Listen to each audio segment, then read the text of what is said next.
Muy bien, aquí estamos en los especiales de Radio Cristiandad junto al padre Juan Carlos Seriani. Comenzamos entonces a transitar este texto acerca del Apocalipsis que nos toca hoy empezar a comentar. Tiene que ver con la visión 11ª, las dos fieras, pero le vamos a pedir al padre que hagamos, como venimos haciendo, un breve resumen de hasta dónde estamos, ¿no? Sí, me parece siempre importante retomar.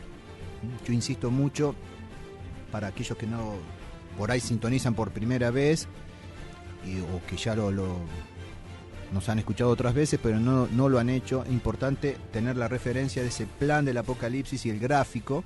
Ponemos siempre la referencia en el enlace para aquellos que todavía no lo han impreso. Importante tenerlo a mano, yo diría, no solamente en la pantalla, para incluso tomar nota, agregar cosas. Bueno, conforme a ese plan, ya hemos avanzado bastante en el estudio del objeto de las decisiones divinas, que están contenidas en el libro de las visiones, que se compone de 5 cuadros y abarca desde el capítulo 5 hasta el versículo 5 del capítulo 22. O sea, prácticamente es todo el libro del Apocalipsis. Y es lo que los autores y comentadores denominan el drama del fin de los tiempos. Así también le puso por título el padre Emanuel a el comentario que él hiciera sobre el Apocalipsis. Bueno, ahora bien, entre esas decisiones divinas tenemos las tribulaciones que vendrán en 3 cuadros, pues tienen 3 orígenes distintos. Una es de parte de Dios, que son los 7 sellos y la asignación de los elegidos. Esto lo habíamos visto en su momento en el mes de abril con el padre Grosso. Otras de esas tribulaciones son de parte de Jesús y han sido obtenidas por sus santos. Es la visión de las 7 trompetas, que también ya lo hemos visto. Las últimas, donde ya hemos entrado, vienen directamente de parte del demonio. En julio, con el padre Grosso, hemos visto la 7ª trompeta, que forma parte todavía de las tribulaciones de parte de Jesús, y que comenzamos a ver con él las últimas tribulaciones, estas que vienen de parte del demonio, el primer cuadro de esas, es decir, el arca de la alianza, y se recuerdan la mujer revestida del sol, y el segundo cuadro, el dragón y sus enemistades. Ahora, en estos especiales de agosto, tenemos que considerar los siguientes 3 cuadros, tercero, cuarto y quinto. Es decir, la bestia del mar, tercer cuadro, la bestia de la tierra, o falso profeta, el cuarto cuadro, y el cordero y los 144.000 vírgenes, que es el quinto cuadro. O sea, son 3 cuadros, pero eso corresponden a las visiones 11ª y 12ª, según la clasificación o la división del padre Castellani. Son 3 cuadros, los 2 primeros, tercero y cuarto, la bestia del mar, la bestia de la tierra, para la visión 11ª, el cordero y las 144.000 vírgenes para la 12ª. Las tribulaciones que estamos considerando son entonces introducidas por la malicia del demonio. Ay de la tierra y del mar, porque el diablo ha bajado donde vosotros con gran furor, sabiendo que le queda poco tiempo. Dicen los ángeles a los hombres, esto lo hemos visto el mes pasado, capítulo 12, versículo 12. Entonces, tribulaciones introducidas por la malicia del demonio. Entonces, recordemos esas tribulaciones, unas las manda Dios directamente, otras las obtienen los santos y las manda el Hijo de Dios. Estas son directamente infundidas, organizadas por el demonio. Los 3 capítulos que contienen estas tribulaciones concretizan la palabra de Dios dada a la serpiente en el paraíso. Pondré enemistades entre ti y la mujer, entre tu linaje y su linaje. Ella te aplastará la cabeza, mientras que tú acecharás su calcañar. O sea, en ese versículo 15 del capítulo 3 del Génesis está contenido todo. Y el resto de la Sagrada Escritura, fundamentalmente el Apocalipsis, no es más que un desarrollo de estas enemistades. ¿Y quién ha sido el que lo ha explicado esto maravillosamente? San Luis María Griñón de Montfort. sobre todo cuando expone su tratado de la verdadera devoción, que está muy lejos de ser simplemente una devocioncilla, una pía devoción, nada más. Sí. Es el desarrollo de esto. San Juan desarrolla este duelo en 7 cuadros, a los cuales denomina signos. O sea, en nuestro plan son cuadros, San Juan los llama signos. En los 2 primeros presenta a los 2 adversarios, la mujer y el demonio. Ya lo hemos visto con el Padre Grosso. En los 4 siguientes, signos o cuadros, describe los esfuerzos de la raza de Satán y el contraataque victorioso del linaje de la mujer. Eso de victorioso hay que recalcarlo. Vean, es magnífico, ¿no es cierto? Incluso aunque nos presenta las tribulaciones que vienen directamente orquestadas, organizadas por el demonio, el contraataque victorioso del linaje de la mujer. Entonces, el tercer y cuarto signo, o cuadros, la visión undécima, muestran en efecto las 2 máquinas de guerra salidas del pensamiento diabólico, la bestia del mar y la bestia de la tierra. Hay que verlo así, de esta manera. Más allá, después lo vamos a hacer, por supuesto, pero sin perdernos en detalles de dónde van a ser el anticristo, cuándo va a empezar. Sí. Esto es lo que tenemos que tener en cuenta. Son las 2 máquinas de guerra que pensó, elaboró ese pensamiento, esa inteligencia perversa del demonio. El quinto, la visión duodécima, que Dios mediante veremos mañana, y el sexto, la visión 13ª, muestran el triunfo del Cordero y los trabajos de los otros hijos de la mujer. Como de costumbre, ¿qué sucede en el Apocalipsis? Después de visiones espantosas, vienen visiones de consuelo, para reconfortar, para fortalecer, para animar. Finalmente, el séptimo cuadro, el séptimo signo, que va a constituir la visión 14ª, es el despliegue del triunfo de Cristo bajo la imagen de la cosecha de los elegidos y la vendimia de los réprobos. Magnífico también ese cuadro. Y ahí terminarían entonces esos 7 cuadros que constituirían las tribulaciones que vienen directamente de parte del demonio. Y ya después, bueno, viene el resto del plan, las sanciones, el castigo de los culpables, las recompensas de los justos. Y ahí estamos entonces, la visión undécima, las 2 fieras, 2 cuadros, 2 signos, la bestia del mar, la bestia de la tierra. Y eso está desde el versículo 17 del capítulo 12 y todo el capítulo 13. Y esto lo dividimos en 2 cuadros, fundamentalmente vamos a empezar hoy y tratar de terminar, y tal vez empezar un poquito, vemos el tercer cuadro, la bestia del mar. Entonces eso empieza el versículo 17 del capítulo 12 y sigue después el 18 y ya los versículos del capítulo 13. Y se enfureció el dragón contra la mujer, y se fue a hacer guerra contra el resto del linaje de ella, los que guardan los mandamientos de Dios y mantienen el testimonio de Jesús, y apostóse sobre la arena del mar. Aquí, como de costumbre, es muy importante, vean 2 versículos del capítulo 12, que no podemos separarlos del comienzo del capítulo 13. Forman una misma cosa. Y vamos a ver después ese apostóse sobre la arena del mar. Entonces se fue enfurecido el dragón, se va a hacer la guerra a los hijos de la mujer, a los que guardan el testimonio de Dios, y apostóse sobre la arena del mar. Y ahí comienza el capítulo 13. Y vi surgir del mar una bestia que tenía 10 cuernos y 7 cabezas, y en sus cuernos 10 diademas, y en sus cabezas nombres de blasfemia. La bestia que vi era semejante a una pantera. Sus patas eran como de oso, y su boca como boca de león. Y el dragón le pasó su poder y su trono y una gran autoridad. Y yo vi una de sus cabezas como si se le hubiese dado muerte, mas fue sanada de su golpe mortal, y maravillóse toda la tierra, y se fue en pos de la bestia. Y adoraron al dragón, porque había dado la autoridad a la bestia, y adoraron a la bestia diciendo, ¿quién como la bestia? ¿Y quién puede hacerle guerra?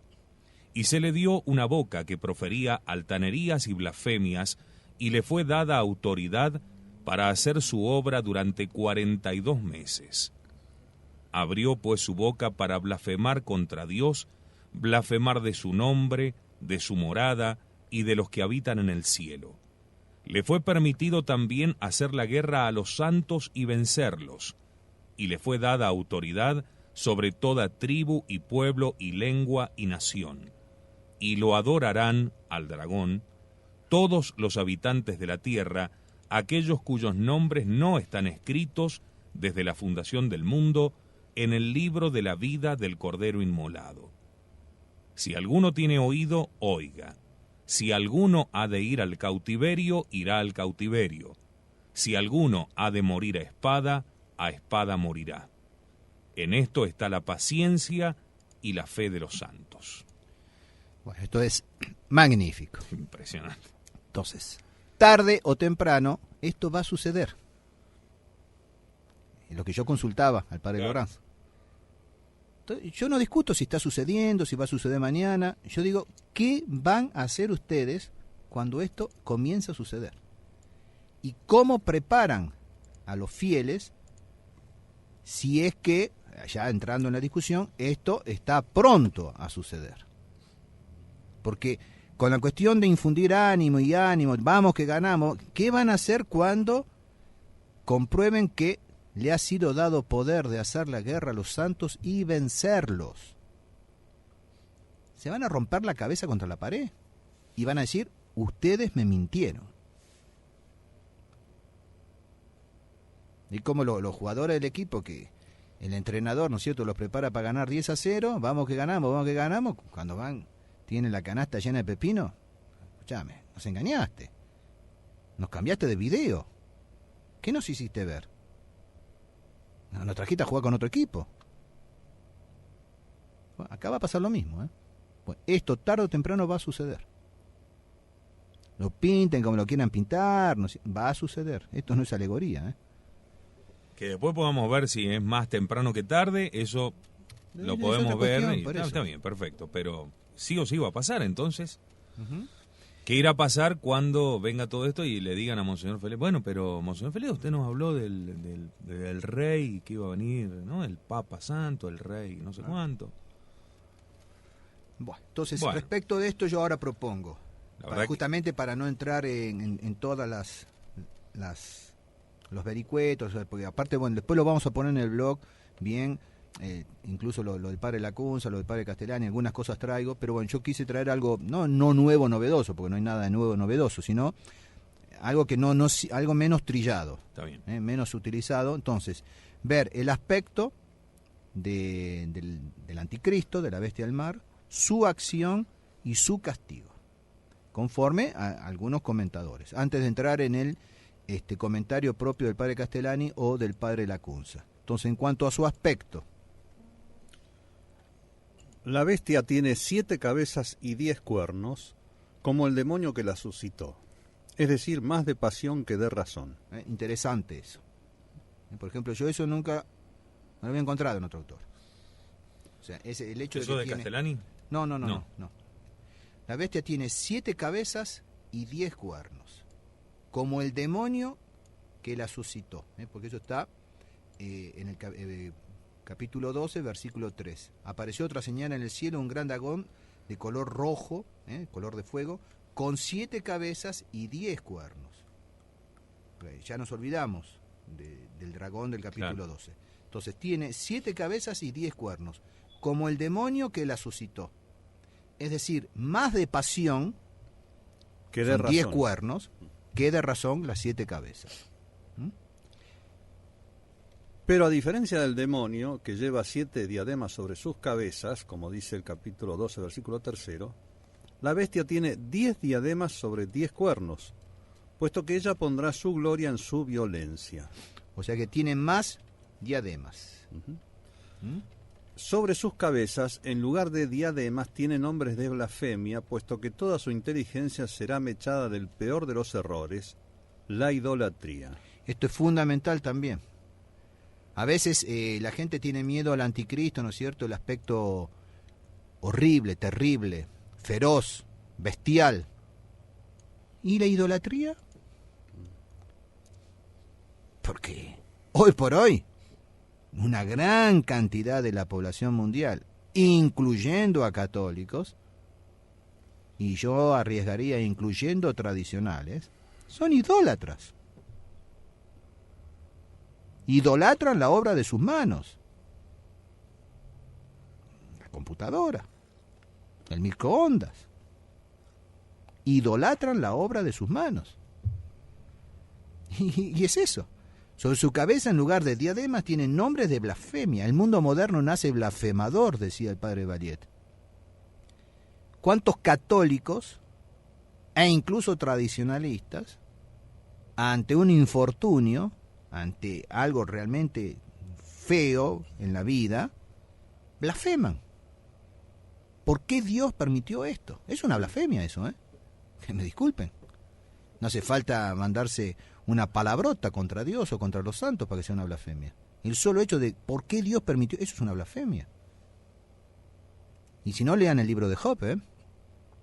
Cómo Dios lo pone en su lugar a Job por haber osado levantarse contra el Creador, contra el Señor. Entonces, sobre su cabeza, en lugar de tiene nombres de blasfemia, pues toda su inteligencia será mechada del peor de los errores, la idolatría.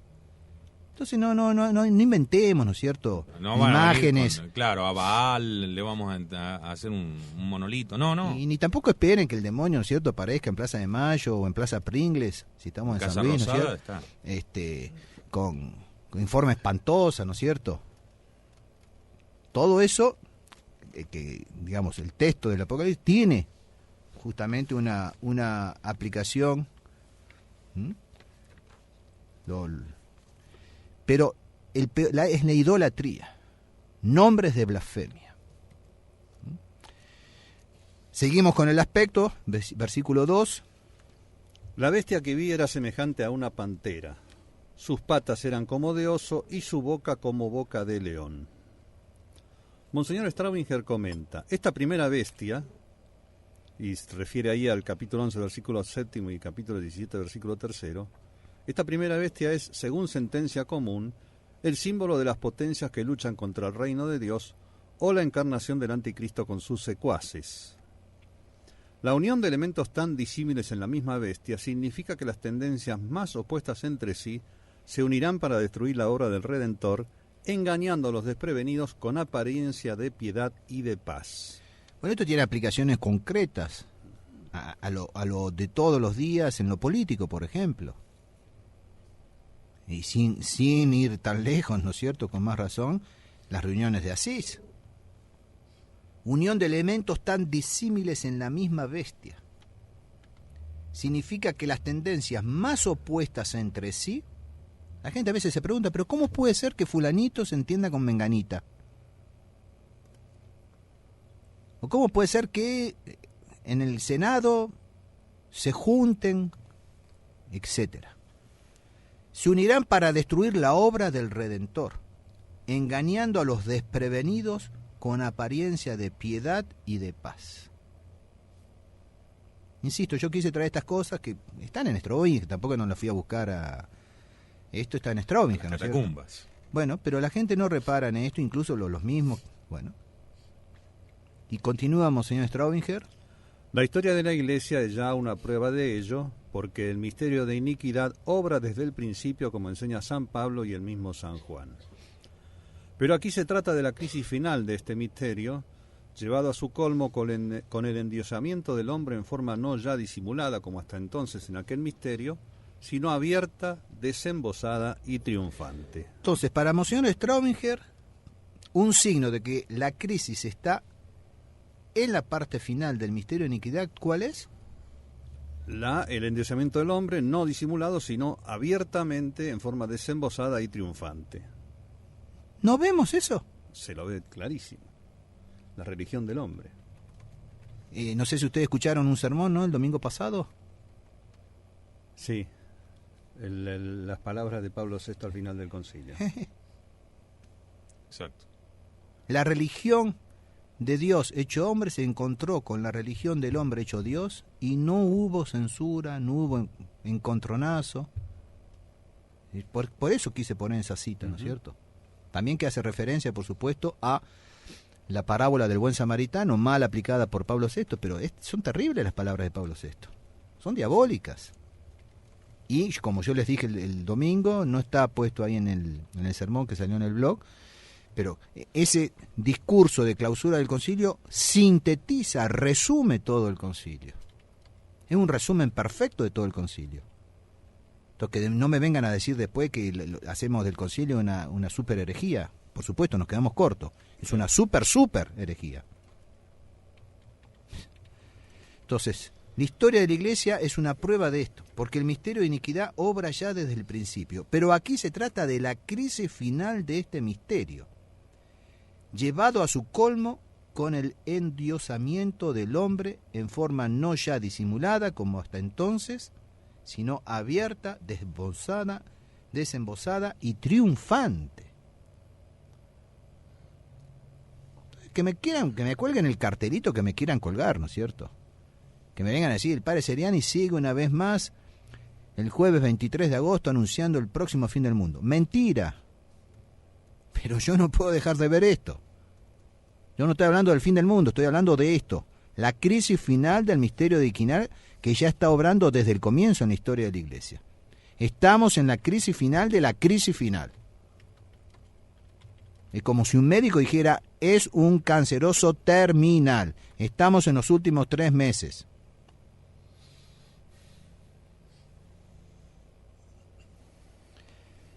Bueno, eso en cuanto al aspecto, no sé si más o menos queda identificado. Me parece que más que entrar, después con el padre Castellani, con el padre Lacunza, sí vamos a ver la cuestión de la reunión de las diferentes bestias de Daniel en el Anticristo. Esto ya es conocido, por eso de todos modos lo vamos a poner en el blog en anexo. Ya lo hemos tratado también aquí en la radio, entonces no quise volver a eso que ya está trillado, ¿no es cierto? Entonces ir un poquito más en este aspecto. Entonces ese es el aspecto. Ahora vamos a ver la acción del anticristo. Entonces retomamos un poquito, o la segunda parte del versículo 2. Y el dragón le pasó su poder y su trono y una gran autoridad. O sea, el dragón es el demonio. Evidentemente, ese que al final del capítulo 12 está apostado sobre la arena del mar, incubando el mar.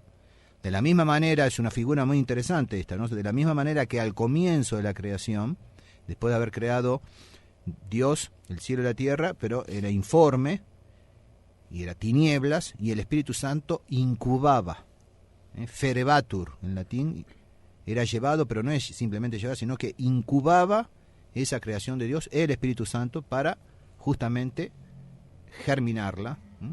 Bueno, acá el demonio está apostado sobre la arena del mar para hacer surgir, para engendrar, para procrear la bestia. Entonces el dragón le pasó su poder y su trono y una gran autoridad. Y de ahí la acción que va a desarrollar el anticristo. O sea que en aquella batalla donde San Miguel viene de perder la batalla en los cielos, San Miguel lo arroja derrotado al mundo, pero aún su autoridad no la pierde. Ah, no, de ninguna manera. Ay, no, vaya que no. Bárbaro. La perdió arriba. Claro. Ya no puede seguir acusando a los hermanos. Pero viendo que eso se le terminó, entonces por eso acuérdense en el principio de todo, las visiones del Apocalipsis, a veces tienen lugar en el cielo, a veces en la tierra, a veces en un lugar intermedio. Y aquí evidentemente es la tierra. Y hay de los habitantes de la tierra, porque bajó a ellos el dragón, sabiendo que le queda poco tiempo. Claro. Bueno, padre, sí, pero esto no significa... bueno, no se vayan y pregúntenle a Lucía de Fátima, cuando todavía podía hablar, año 58, el padre Fuentes que le pregunta sobre la tercera parte del secreto, pero ya lo tienen. Está en el Apocalipsis, lean el capítulo 12 y el capítulo 13, dijo Lucía. Yo lo lamento, pero Lucía dijo eso, ¿eh? Entonces estos que organizan tantas, y son tan devotos de Fátima y organizan tantas cruzadas y demás, bueno, ¿por qué no citan a Lucía? Y no creen en esto, sí. ¿Por qué no citan a Lucía? La tercera parte del secreto ya lo tienen, está el capítulo 12, el capítulo 13 del Apocalipsis, dijo Lucía. Cuando todavía podía hablar. O cuando todavía era Lucía. La verdad era Lucía. Sí. Qué tema ese, ¿no? Bueno, ya lo hablaremos. Entonces, el dragón le pasó el poder, etcétera. Versículo 3. Y yo vi una de sus cabezas como si se le hubiese dado muerte, mas fue sanada de su golpe mortal, y maravillóse toda la tierra, y se fue en pos de la bestia. Monseñor Strobinger comenta: la apostasía general no debe llenarnos de pasmo, pues es anunciada por Jesucristo y por los apóstoles como antecedente del anticristo y preludio del triunfo de nuestro Redentor. Perdón, yo hago que me disculpen los que no están concernidos, ¿no? Pero yo insisto, en todas las celdas, en todas las habitaciones del Seminario de la Reja, en todos los prioratos, no solamente del Distrito de América del Sur, sino que creo que también de Centroamérica y de México, está a disposición, a mano, la Biblia comentada por Monseñor Strobinger. Es más, cuando en el Seminario de la Reja los feligreses, los simples feligreses, durante el verano van a hacer retiros y ocupan esas celdas, esas habitaciones seminaristas, quedan. Esas Biblias quedan en la biblioteca. Algún seminarista, algún que otro se las lleva, ¿no es cierto? Pero quedan. Y bueno, Monseñor Strobinger dice: la apostasía general no debe llenarnos de pasmo, pues es anunciada por Jesucristo y por los apóstoles como antecedente del anticristo y preludio del triunfo de nuestro Redentor. Podemos discutir, si quieren, a ver si ya estamos en la apostasía general, pero me parece que esto no se puede discutir. Si alguno discute, no, todavía no es bueno, que me nombren un solo país que realmente confiese públicamente como religión de Estado la católica apostólica romana, cuando en otra hora figuraba en todos los estatutos, en todas las constituciones y demás. ¿Eso no es una apostasía? Más si vamos a ver las legislaciones, ¿no es cierto?, no solamente anticristianas, sino antinaturales. Ya no es una apostasía, ya es contra la naturaleza. Pues bien, la apostasía general no nos debe llevar de pasmo. No, por supuesto, pero, padre, todavía falta. Imagínese que faltan todavía 70 años para que salir de la crisis del Vaticano II. Claro. No, faltan 30, pues ya fueron 40, pero llevan 70, según Monseñor Tissier. Entonces todavía nos faltan 30 años para salir del Vaticano II. Y después el gran triunfo. Imagínese, para la apostasía general. Y otro concilio falta también. Sí, el tercero, sí. Entonces, por eso lo que sigue Monseñor Strobinger es como anillo al dedo. Siempre quedará un pequeño grupo de verdaderos y fieles cristianos, la pequeña Grey, aun cuando se haya enfriado la caridad de la gran mayoría, al extremo de que si fuera posible, serían arrastrados aún los escogidos. Jesucristo nos enseña que serán librados sus amigos, los que velen guardando su palabra y profecía como una lámpara en lugar oscuro hasta que amanezca el día. Genial esto. Insisto, no sé si ven un poco mi intención de hoy. Más que detenernos en discusiones o en visiones apocalípticas, como les dicen, o sea, prefiero detenernos más en esto. Me parece que es más fructuoso. Insisto, de todos modos vamos a poner en el blog lo que dice el padre Castellani, lo que dice el padre Lacunza, etcétera. Permítame una digresión, sí. quizás temporal, porque se me pasó un poquito, de un comentario de un oyente, de Pablo. Dice: buenos días, estoy escuchando atentamente el excelente especial con el padre Seriani. Con respecto al pecado de idolatría, al adorar la propia obra de las manos, se me ocurre la total y completa negación de los miembros de la fraternidad de aceptar la defección. Escuché muchas veces decir que la fraternidad duraría hasta el fin de los tiempos, porque es el reducto último del catolicismo. Decirles que todo lo que tenga que desaparecer, desaparecerá, incluyendo la fraternidad, les parece blasfemia. Creo que es un buen ejemplo de lo que significa la adoración de las propias obras, y su defección actual sea quizás una prueba o bien un castigo de Dios por esa admiración hacia la institución. Un cordial y cálido saludo a todos los integrantes de Radio Cristiandad y uno especial al padre Seriani, de Pablo Miñone. Bueno, retribuyo y no me acuerdo ahora exactamente, pero no es difícil de encontrar, dentro de los grados del fariseísmo que detalla el padre Castellani en sus diferentes obras, eso sería tema un día interesante, el fariseísmo visto por el padre Castellani. Entonces, uno de los grados del fariseísmo es este justamente. Entonces, y hay, yo siempre eso lo he remarcado desde el comienzo y he tenido muchísimas discusiones, ¿no es cierto? O sea, en forma muy vedada, ¿no es cierto? O sea, no es manifiesta, pero extra fraternitas nulla salus.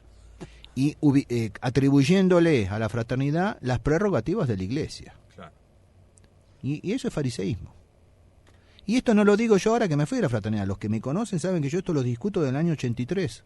Yo fui ordenado en el 83, lo discuto desde el año 83 esto. Entonces, y yo siempre hablé, los que me han escuchado, por supuesto, yo decía fraternidad, pero muchas veces, y cuando yo quería ser muy preciso, yo hablaba la gran obra de la tradición. La gran obra de la tradición. Y cuando hace 3 años la cuestión de la supervivencia de la obra de la tradición, el suicidio de la obra de la tradición, que incluye por supuesto a la fraternidad, que dentro de esa gran obra de la tradición, el movimiento, el grupo, la institución, lo que se le quiera llamar, más numeroso, más importante, más preponderante, más influyente sea la fraternidad, de acuerdo, pero no es lo único. No es lo único. Y bueno, y ese siempre hubo, ¿no es cierto?, capillismo, campinalismo, ¿no es cierto?, como dicen los italianos, disputándose a ver cuál es el campanario más alto, ¿no?, si el de mi pueblo o el tuyo. Siempre hubo en la iglesia. Entonces, que si soy dominico, que si soy franciscano, que si soy carmelita.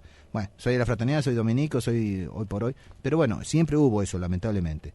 Pero hay algo de mucho de esto que dice Pablo, y en el fondo es un adorar la obra de sus manos.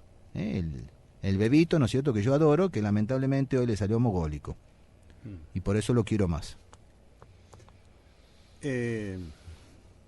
Yo quiero rescatar una expresión del Monseñor Stravinger que habla de que la apostasía general no debe llenarnos de pasmo. Pasmado, decimos acá en la Argentina, al absorto, al que queda con la boca abierta mirando sin saber qué hacer. Es más o menos lo que le ha pasado a la fraternidad, es decir, no ha escuchado esta advertencia. Porque la apostasía general está... se ve, no se puede negar, incluso entre los católicos e incluso, como usted bien dice, entre los tradicionalistas, y las autoridades se llenan de pasmo y no saben qué hacer y agarran para el lado de los tomates. No se escucha esta advertencia. Ahora, cuando en privado, uno le habla de estas cosas, no tiene más remedio que reconocerlo. Sí. Pero salen por la tangente también. Entonces, por ejemplo, yo discutiendo de esto en el 2002, octubre del 2002, ya van 10 años casi. Con Monseñor Felé, y yo hablando de estas cosas, entonces él me decía que mi prédica desanimaba a los fieles. Yo dije, mire, usted nunca habló con los fieles, como diciendo, usted es un obispo de gabinete, ¿no? de escritorio. Digo, hable con los fieles y pregúntele a ver qué predica el padre Seriani y a ver si ellos se desaniman. Digo, el domingo que viene, la procesión, la peregrinación a Luján, aproveche y hable, sobre todo con las chicas de la SAS, pregúntele a ver qué es lo que yo les predico y si eso las desanima. La jefa de la SAS, actualmente religiosa, se quedó escandalizada. En aquel entonces se quedó escandalizada de las afirmaciones de Monseñor Felé.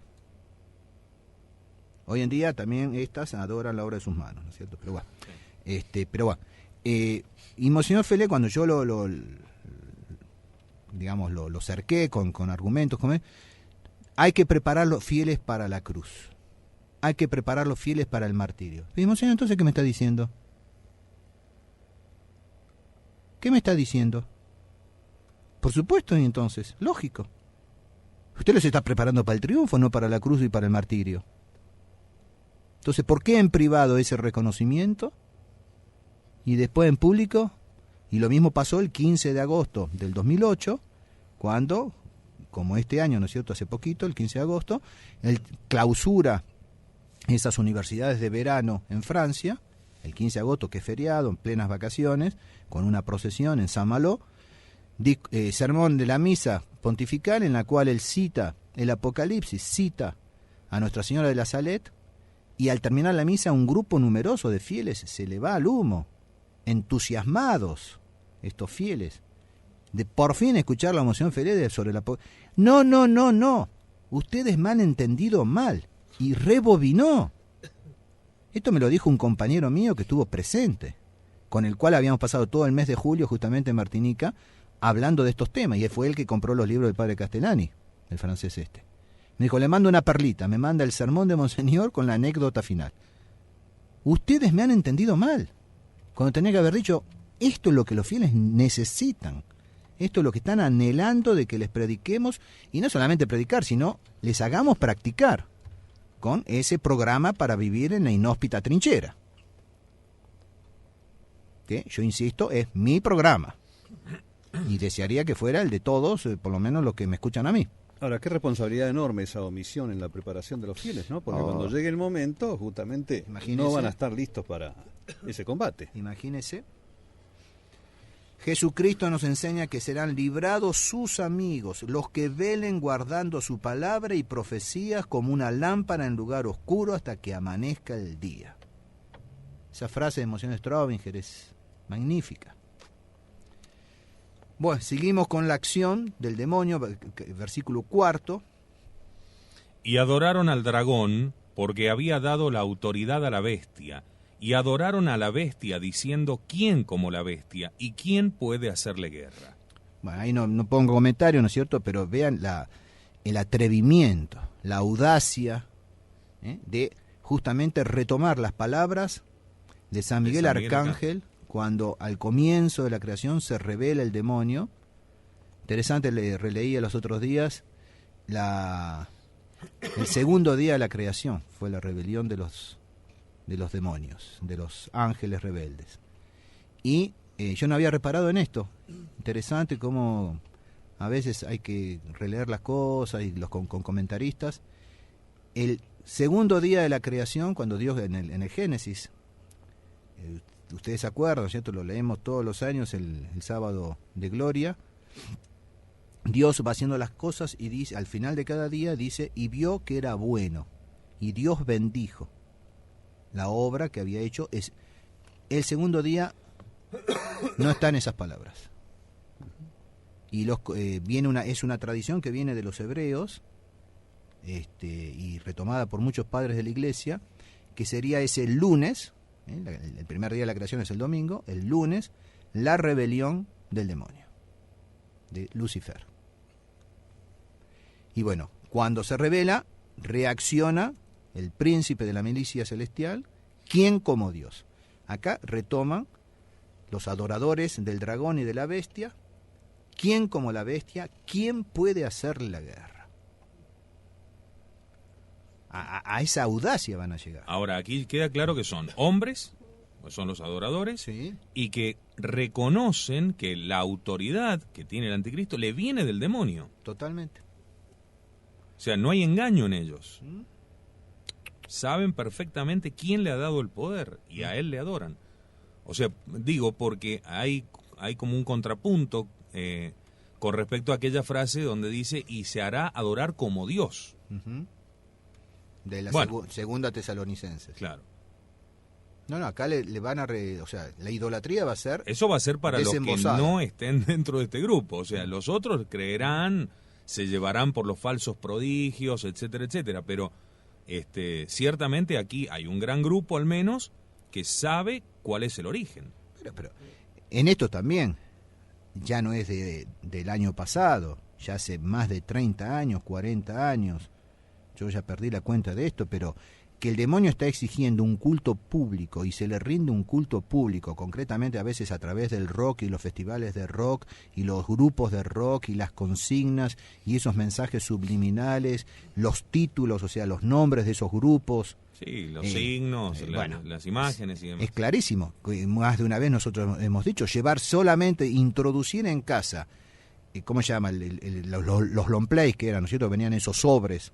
Que hoy me imagino de los discos, sí. Me imagino que hoy por hoy en los CD debe ser más o menos lo mismo, nada más que son más chiquitos, pero introducir solamente esas imágenes en casa era en cierto modo introducir al demonio y la adoración del demonio. Sí. Más allá de si la gente comprendía o no comprendía lo que están diciendo, me imagino que los ingleses sí saben lo que dicen, o los que saben bien inglés, y más allá de si toda la cuestión del mensaje subliminal, pero el demonio está exigiendo, y en esos festivales de rock había adoración al demonio. Pero eso está bien, hace 30, 40 años atrás. Pero hoy hay una diferencia con el tema. Hoy se ha banalizado inclusive esa imagen demoníaca. ¿Sí? A tal punto de que no lo ven como si fuera propio del demonio o de satanistas. Lo ven como una moda. Sí. Es un poco lo que decía Hugo Guas en Juana Tabor. Se hacían tatuar el 666 por moda. Por moda, sí. Porque estaba de moda llevar la marca, no porque fueran satanistas. Y hacían esa pertenencia idolatrando el cuerpo, idolatrando la moda, idolatrando lo que fuere, ¿no? Pero no deja de ser un culto al demonio. No deja de ser un culto al demonio, exactamente. Y lo mismo, yo lo he dicho más de una vez, todos esos que van y pintan con tipos graffiti, ¿no es cierto?, con aerosol, en las paredes, ponen de Terminator o el Exterminador, se creen hacer los graciosos escribiendo lo que está escrito en el Apocalipsis. No, imbéciles. En el Apocalipsis está escrito lo que ustedes van a escribir. Queriendo hacerse los graciosos, pero en definitiva le están rendiendo un culto al demonio. Entonces se pasan de listos, pero están al servicio de la bestia. Lo sepan o no lo sepan, pero los que están manejando los piolines saben perfectamente lo que están haciendo. Pero bueno, y siguiendo con la acción y el poder que se le... Y no hay que olvidarse, como bien nos dice acá un amigo Agustín, ¿no? La entronización, es que yo creo que ya no cabe ninguna duda, la entronización del demonio en el Vaticano. En el Vaticano, las misas negras. Tal como lo relató el padre Malachi Martin, que en su momento decían todos, no, este es un fantasioso, y que cada día va adquiriendo mayor verosimilitud, ¿no? Sí. Si no es vero, es bien trubato, bien encontrado, ¿no es cierto? En el versículo 5 terrible también, el quinto. Y se le dio al anticristo, ¿no? Sí. Una boca que profería altanerías y blasfemias, y le fue dada autoridad para hacer su obra durante 42 meses. Monseñor Strobinger comenta: lo mismo se dice del pequeño cuerno en Daniel 7:8, que en sentir de muchos autores patrísticos y modernos es el anticristo o bien lo representa. Dios permite esta persecución. Sin ello, claro está, no se concebiría su momentánea victoria ni la fuerza con que vencerá a los santos. 42 meses, el espacio que corresponde a los 1260 días, del capítulo 11, versículos 2-3, a los 3 tiempos y medio del capítulo 12, versículo 14. Bussi, citando a Daniel 9:27, hace notar que este hecho pertenece a la última semana de Daniel. Helin observa igualmente que el texto viene de Daniel 7:25 y 12:7. Notemos que el profeta Daniel hace durar la tribulación 1290 días o 43 meses, mientras que San Juan en su Apocalipsis solo le da la duración de 1260 días, esto es 30 días menos. Bueno, entonces aquí es interesante, o sea, esto lo que viene ahora va a ser del padre Lacunza. Yo lo tomo, o sea, me hizo ver esta diferencia y la aplicación, o sea, la explicación, el comentario del padre Lacunza, uno de nuestros fieles, nuestros amigos de Córdoba. Entonces, interesante lo que dice el padre Lacunza. O sea, concretamente, hay una diferencia de 30 días entre lo que dice el profeta Daniel y lo que dice San Juan. 1290 días en Daniel contra 1260 días en San Juan. O sea, una duración de menos de 30 días. Entonces, es un error de copistas, etc. Strobinger dice que 1290 días equivale a 1260. Así nomás. No. Se perdió. Entonces, o hay un error de copista o hay otro problema. Entonces, el padre Lacunza resuelve de esta manera. Esta dificultad me tuvo en otro tiempo no poco embarazado, hasta que me acordé de aquellas palabras de Cristo en Mateo 24:22, que dice: y si aquellos días no fueren acortados, nadie se salvaría, mas en razón de los elegidos serán acortados esos días. Y sigue el padre Lacunza: como San Juan escribió después de esta profecía y promesa de Cristo, pone ya abreviado el tiempo de esta grande tribulación, y así quita 30 días al tiempo que debía durar según la profecía de Daniel. En una pestilencia o incendio tan grande y tan universal, ¿os parece pequeña misericordia apagar el fuego 30 días antes de lo que debía durar, para que no perezca toda carne? Bueno, esto lo trae el padre Lacunza en la tercera parte de su obra, capítulo 5, en una adición a ese capítulo. Es difícil de encontrar, pero bueno, está allí. No están todas las ediciones. No, sí. Pero dentro del capítulo 5, que aparentemente, o sea que no trata del anticristo directamente, y menos del reinado del anticristo, lo trae en ese capítulo 5 que no forma parte, digamos, de lo del anticristo, y encima en una adición al final del capítulo. ¿Sí? Entonces, ¿qué resulta de esto? No sé si quedó claro, lo del padre Lacunza. Si la interpretación del padre Lacunza es correcta, lo que nuestro Señor nos quiso mostrar con el acortamiento de los días de la gran tribulación es cuán terrible va a ser, ya que de durar 30 días más, nadie escaparía a las manos del anticristo, ni siquiera los elegidos. O sea, eso es este comentario que acabo de hacer ya no es de Lacunza, sino es una interpretación de Lacunza, claro, que hace nuestro amigo, nuestro feligrés de Córdoba, el cual le agradezco el dato. Impresionante. No sé si los que están escuchando, los que no están familiarizados, si quiere resumir usted, Fabián o Luis, ¿no es cierto?, aclarar bien. Claro, lo que quiere decir es que en la época de Daniel estaba previsto, por decir así, profetizado, que la gran tribulación iba a durar 43 meses. Para la época de San Juan, viendo la dureza de esa tribulación y el peligro que ponía incluso las almas de los elegidos, se acorta 30 días. Dios, como dice acá Lacunza, apaga el fuego 30 días antes, para evitar justamente eso de, si el tiempo se extendiera, hasta los elegidos caerían. De todas maneras, pensemos que está absolutamente al límite en los 1260 días. Desde luego, 42 meses hay que aguantar, ¿no? Un mes más y no queda nadie. Sí. Un mes más y no queda nadie. Así que pensemos cómo son esos del 1250 al 1260. Y pensemos que un mes más caerían los 144.000 que quedan, que son los únicos que quedan. ¿No? Terrible. Interesante, ¿no?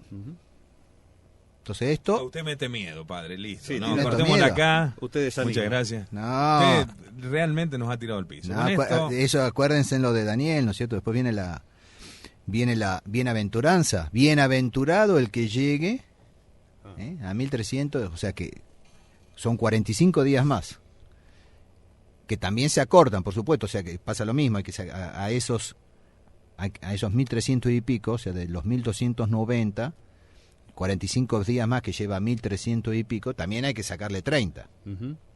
Entonces, bienaventurado el que llegue, o sea que eso muestra claramente que entre la derrota del anticristo por nuestro Señor hay un periodo, claro, de 45 días más. Entonces, bienaventurado el que llegue hasta ese. Entonces, vale la pena. Sí. Y recuerden Santa Teresita, que no era un San Pablo, no era un San Elías, si bien era de la congregación del fundador del Carmelo, el profeta Elías, pero no era un San Elías, Santa Teresita, pero era una de las monjas de aquella que quería Santa Teresa la Grande.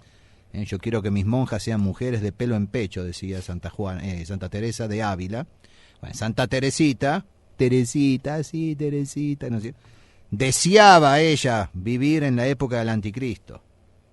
Deseaba padecer todos los martirios de toda la historia de la iglesia. Dice, pero es más, deseo el martirio de la época del anticristo. Y esa era la infancia espiritual. Sí, por eso. Sí, imagínense lo que es un varón maduro, lo que debería pensar. Imagínense en el profeta Elías. Celus elatus sum.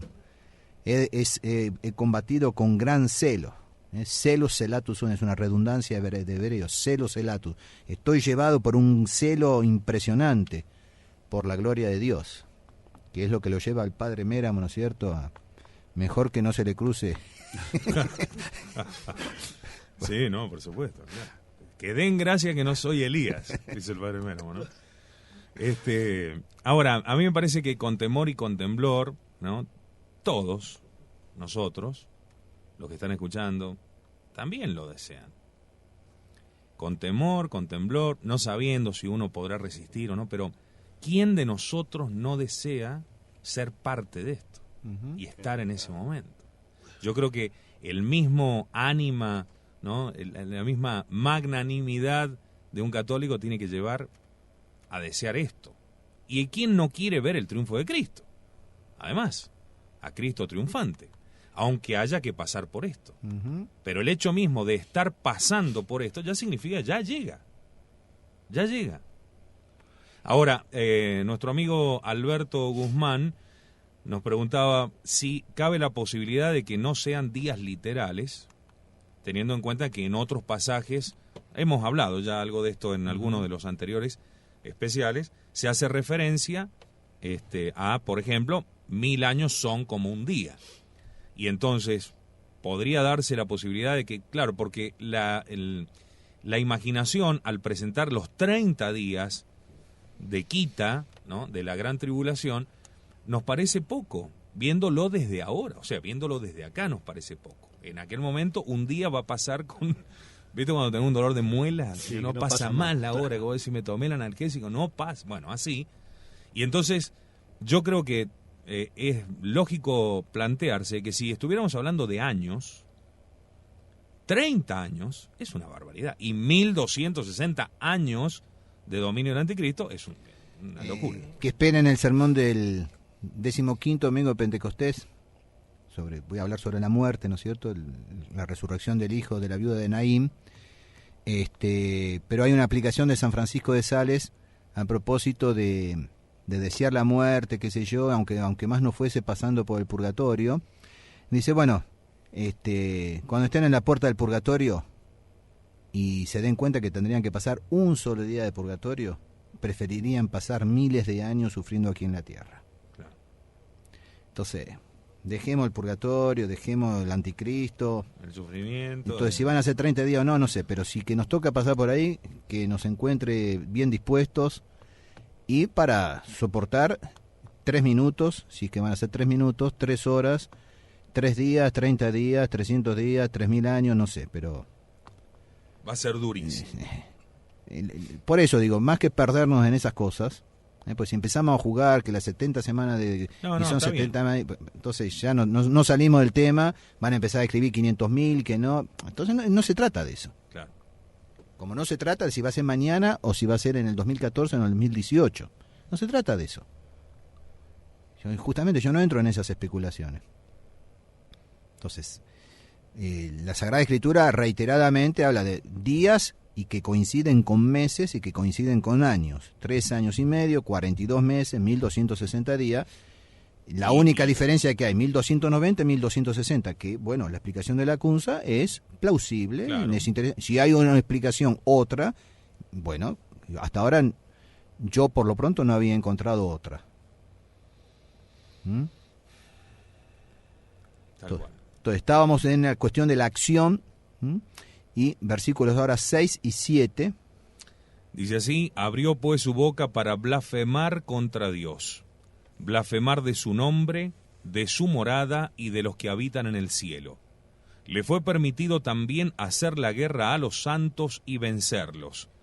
Y le fue dada autoridad sobre toda tribu y pueblo y lengua y nación. Y lo adorarán al dragón todos los habitantes de la tierra, aquellos cuyos nombres no están escritos desde la fundación del mundo en el libro de la vida del Cordero inmolado. Eso, adorarán al dragón, yo lo agrego porque se puede prestar a confusión. A adorarán al anticristo. No, adorarán al dragón. Eso lo agrego porque está en la explicación, pero por las dudas lo agrego en el texto, entre corchetes. Bien. Entonces, veamos que Dios y los santos son blasfemados por la bestia. Es decir, abrió su boca para blasfemar contra Dios, contra su nombre, de su morada y de los que habitan en el cielo. Esos son los santos. Dios y los santos son blasfemados por la bestia. El versículo 6. Pero además de Además, una guerra es desatada contra los santos, en la cual son vencidos, sus cuerpos caen bajo los suplicios, mientras sus almas vuelan al cielo. Ahora, no estamos hablando aquí de, por ejemplo, lo que aconteció durante los primeros siglos, porque se presenta como que, digamos, es algo similar, y sin embargo no parecería no tener nada que ver. Es que no va a tener, no tiene Porque, parecido. Ni aquellos- hubo, ni aquellos- habrá. Aquellos mártires de aquella primera hora, que caían también como moscas, pobrecitos no, salvaban su alma, de hecho, contaban con ciertos consuelos de Dios. Me parece que ahí viene la diferencia. Ujú. En cambio, estos santos, que son más bien mártires de esta última hora, serán los más grandes. Sí, pero que aparte no van a ser reconocidos como mártires. Aquellos, por ejemplo, en la época de San Pedro o de los sucesores de San Pedro, le rendían culto, decían la misa sobre sus sepulcros en las catacumbas. Acá va a coincidir con que llegará un momento en que os quitarán la vida y creerán estar haciendo un servicio grato a Dios. Y ya lo vamos a ver mañana, justamente con la explicación magnífica del Padre Lacunza sobre va a tener a su servicio el anticristo el falso profeta. Y cuando vayan los fieles, dice, acuérdense en las palabras del Padre Lacunza, cuando vayan los fieles a refugiarse, a buscar refugio, consuelo, protección en el sacerdocio, van a ser mandados al Por él, frente claro. por el mismo sacerdocio. Y vaya si no está pasando hoy en día. Ya Monseñor Lefebvre hablaba de sacerdotes que han muerto de tristeza, de pena, a raíz del Concilio Vaticano II y de la Nueva Misa. Y hoy están pisoteando esas lágrimas los responsables de la tradición. Están pisoteando esas lágrimas, están pisoteando esos corazones estrujados por el Concilio Vaticano II y la Nueva Misa. Vaya si ese martirio incruento y desconocido y encima maltratado, o sea, no reconocido, pero el no reconocimiento ya sería espantoso. Pero además, no, son los malos de la película. Entonces va a ser terrible esto. Claro, Bueno. porque esto, dice usted, hace más bien referencia a los que queden que a los mismos santos. Pero los mismos santos, al morir, o sea... Van al cielo, se terminó. Sí, ya sé, ¿Cuál es el problema? pero cuando van al suplicio, o cuando su cristíada, los cristóbales se levanten, van a ser censurados por las mismas autoridades. Ah, sí. Y entonces ese martirio cruento por un lado, pero sobre todo el incruento, el moral, que no solamente no va a tener premio a posteriori, pero en el mismo acto, quienes los cuelguen o quienes los quemen, van a estar pretendiendo hacer un servicio grato a Dios.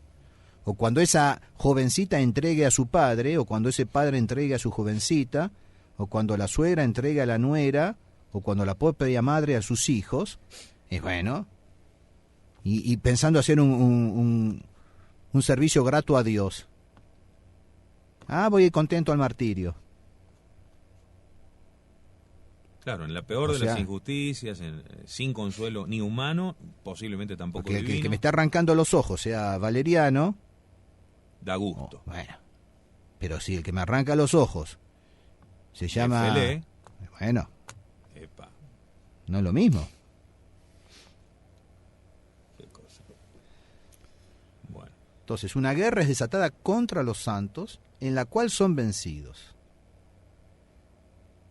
Tal es el triunfo de la bestia, que ella es adorada por los hombres de abajo, los cuales desde el origen del mundo no tienen otra habitación que la tierra, otro culto que las pasiones. Ella es adorada por hombres relajados cuyos nombres no estarán jamás inscritos en el libro del honor, de la vida, del héroe, de los héroes, o sea, del Cordero Inmaculado de Cristo Rey. Pero ahí van a ser todos vítores. Sí, va a haber una exaltación. Es como, una digamos, ebriedad. poniendo ejemplos tontos, ¿no es cierto? Pero para que la gente entienda. Es decir, yo con toda justicia gané el partido. De fútbol, de vóley, de básquet, de lo que fuese. Realmente yo gano, pero me roban el partido. Y todo el mundo felicita a los árbitros y a los responsables y a los ojos de todo el mundo. Encima yo por protestar soy el niño malo de la película. Pues si me roban el partido y todo el mundo reconoce que me roban el partido, pero no, todos los periodistas, todos van a decir, Bien no. hecho, bien hecho. Claro, Y encima marche preso. por quejarse. Entonces, en cambio, los mártires de toda la historia de la Iglesia, tarde o temprano, por algunos al menos, una Santa Juana de Arco. Claro. Está bien, tardó 50 años en ser rehabilitada, tardó... 800 años. No, tanto no, pero bueno, 500 años, 400 y pico, en ser canonizada. Pero bueno, tarde o temprano se le reconoció y hoy es patrona secundaria de Francia junto con Santa Teresita. Bueno, de acuerdo, pero en el 432 era una bruja, hechicera, hereje, relapsa. Y ella, que había escuchado las voces del cielo, qué sé yo, murió en ese estado, pobrecita. Con un obispo acusándola. Sí. Con un obispo, ¿no? Sí. Collón, que no quiere decir cerdo, pero ¿no? Se pronuncia igual, pero bueno, merecía ser cerdo. Ahora, que hoy hay muchos collones, no quepa duda, ¿eh?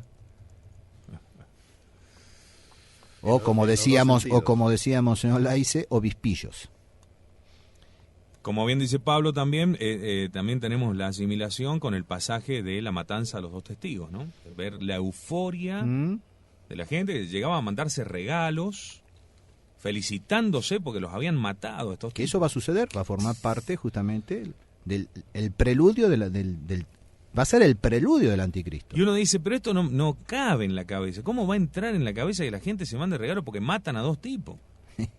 Y baste pensar en que en la historia de la humanidad hemos encontrado estos fenómenos también muchas veces, ¿no? Baste pensar en aquel circo romano en donde la gente se abrazaba, gozaba y pedía a gritos que mataran a una mujer, que la tiraran al pozo con los leones y gritaban y aullaban cuando era despedazada.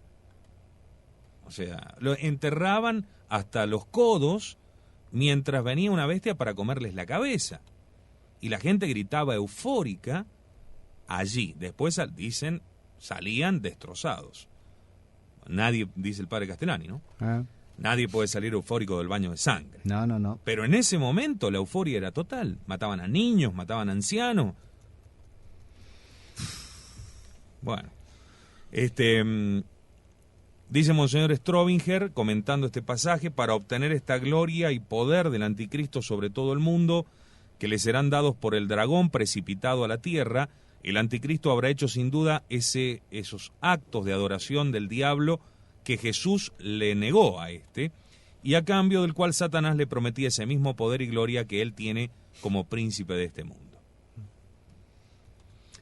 Hay a ver aquí en este pasaje hay una referencia a la predestinación.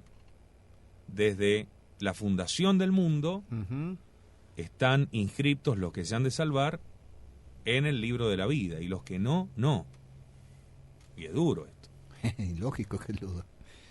Pero Dios lo sabe, desde antes de crear, no solamente de la fundación del mundo, sino desde toda eternidad, y aunque Dios no se hubiese decidido a crear, ya lo sabía.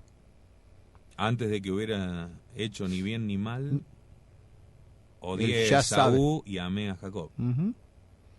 Entonces, famoso tema de la predestinación, no hay una predestinación positiva al infierno, a la condenación, pero sí, no está inscrito en el libro. Y ya, porque Dios lo sabe, obvio. Dios no va a esperar a ver si uno se salvó o no se salvó para inscribirlo, ya lo sabe desde antes de la fundación del mundo, desde toda eternidad. Insisto, antes que se decidiese a crear, ya lo sabía. Si no, no sería Dios.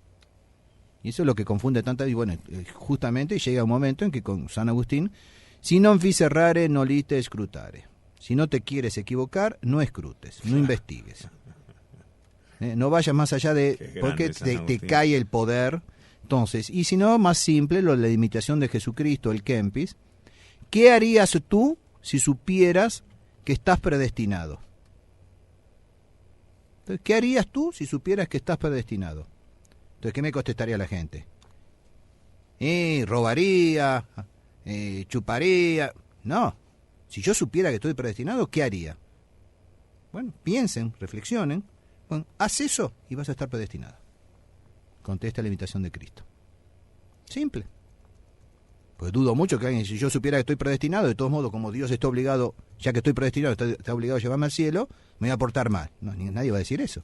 Si realmente yo supiera que estoy predestinado, haría todo bien. Pues haz eso y estarás predestinado. Muy simple. Eso es la invitación de Cristo. Y si me queda la duda, pues si no te quieres equivocar, no quieras escrutar. Y si no, lean el libro de Job y encuéntrense con todo el peso de la sabiduría, del poder y de la bondad de Dios. Y no se olviden que el Dante, que era muy teólogo, además de ser poeta, puso en el frontispicio del paraíso: me ha hecho el primer amor. Sí, la sabiduría eterna, el poder infinito, el primer amor. Y por eso, todos los que pasáis por aquí, perded toda esperanza. Pues si hubiese puesto, me hizo la sabiduría... Del infierno, la puerta del infierno. ¿Qué dije yo? Del paraíso. No, del infierno. No, del infierno. Entonces, me hizo el primer amor. Si hubiese puesto solamente, me hizo la sabiduría infinita, el poder infinito, bueno, todavía queda esperanza. No, me hizo el primer amor, en el frontispicio del infierno. Que uno, lo primero que pregunta es cómo puede el amor generar el infierno. Y bueno, el obrar sigue al ser. Una heladera enfría, un calefactor calienta. Dios es amor, todo lo que sale del amor es obra del amor. Ahora bien, el infierno es obra de Dios, luego es obra del amor. Si no se quiere ir más lejos, del amor rechazado. Obra del amor rechazado. O sea, aquí en la vida se le dice, apártate de mí, pues entonces, apártate de mí, maldito, id al fuego eterno, preparado para el demonio y sus secuaces. Es el amor infinito rechazado. Y si Dios no sería Dios. Si Dios fuese un pelele, ¿no es cierto?, que uno pueda hacer lo que quiera delante de su poder, de su amor, de su misericordia, y de todos modos salvarme, no sería Dios. El mundo moderno nace blasfemador, y también en esto blasfema. Tal cual. Breve pausa. Enseguida continuamos con la parte final de este especial de hoy. Recordamos que mañana también estamos en la continuidad de este estudio pormenorizado del Apocalipsis, que tanto gusta no solamente a nuestras almas, sino obviamente a nuestros oyentes, que están como locos escribiendo todos por allí, ¿eh?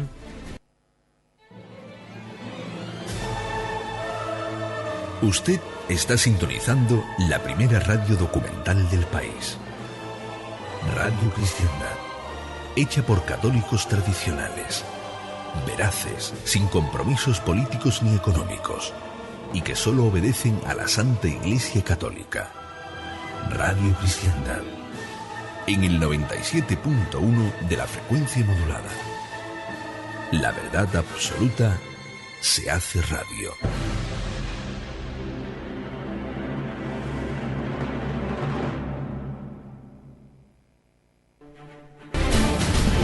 Muy bien, aquí continuamos, ya ahora en la parte final, para este día jueves 23 de agosto del año del Señor 2012.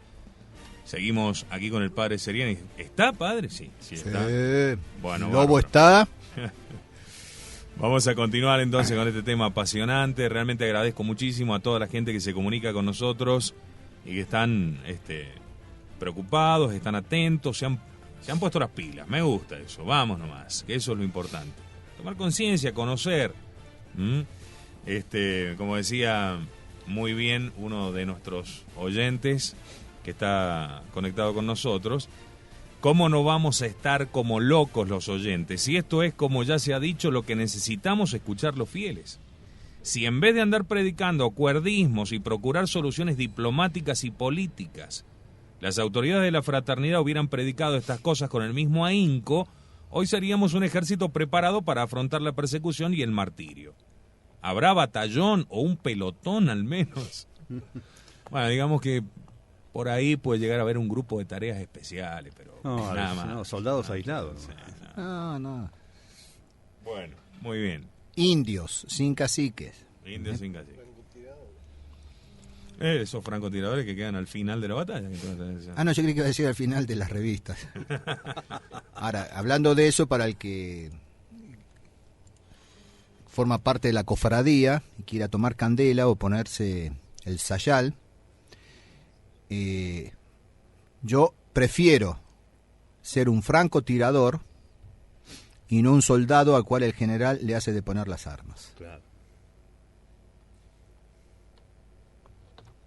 Prefiero formar parte de la resistencia verdadera, patriótica, con más razón católica, y no haber cedido, haber hecho de poner las armas y llevar en mi bolsillo un libro titulado Bajo las patas de los caballos, creo que es, ¿no? Entre las patas de los Entre caballos. las patas de los caballos. Pobre cristero, que entregó las armas y traicionado por los jefes en la estación del ferrocarril mientras esperaba supuestamente el tren para volver a su casa, los callistas lo matan de un tiro.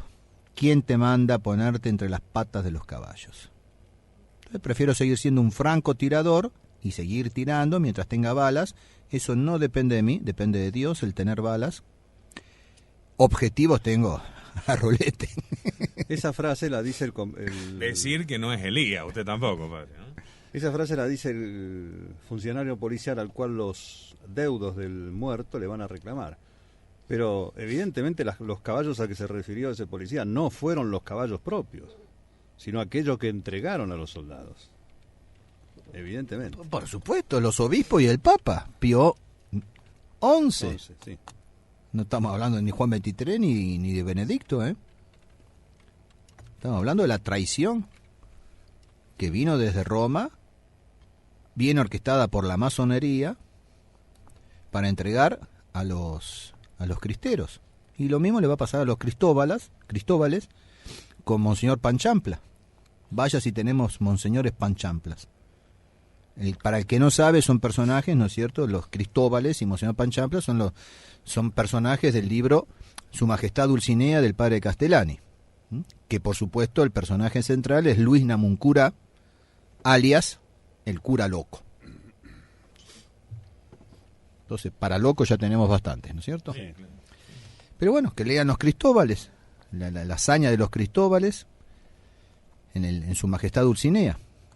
Y por supuesto que la figura de Dulcinea, sobre todo el capítulo final de Dulcinea, no es nada agradable, ¿eh? Lo que representa Dulcinea, carcomida por un cáncer, recluida en un convento, pudriéndose en vida, no es nada agradable. Y bueno, y si eso representa la patria, si representa la iglesia, si representa la tradición, y bueno, a eso estamos sirviendo. A Su Majestad Dulcinea, que está atacada de un cáncer, pudriéndose en vida. Pero el triunfo es para después, a los triunfalistas, a los optimistas, a los que quieren el triunfo aquí y ahora, y bueno, para eso ya tienen demasiados predicadores, demasiados sonajeros. Es decir, ruido y color para entretener a los bebitos. Vamos a la tercera parte, el castigo. Sí, hemos visto el aspecto del anticristo, la acción, su desarrollo, y ahora el castigo. Porque tiene el castigo. Exacto. Versículo 9 y 10.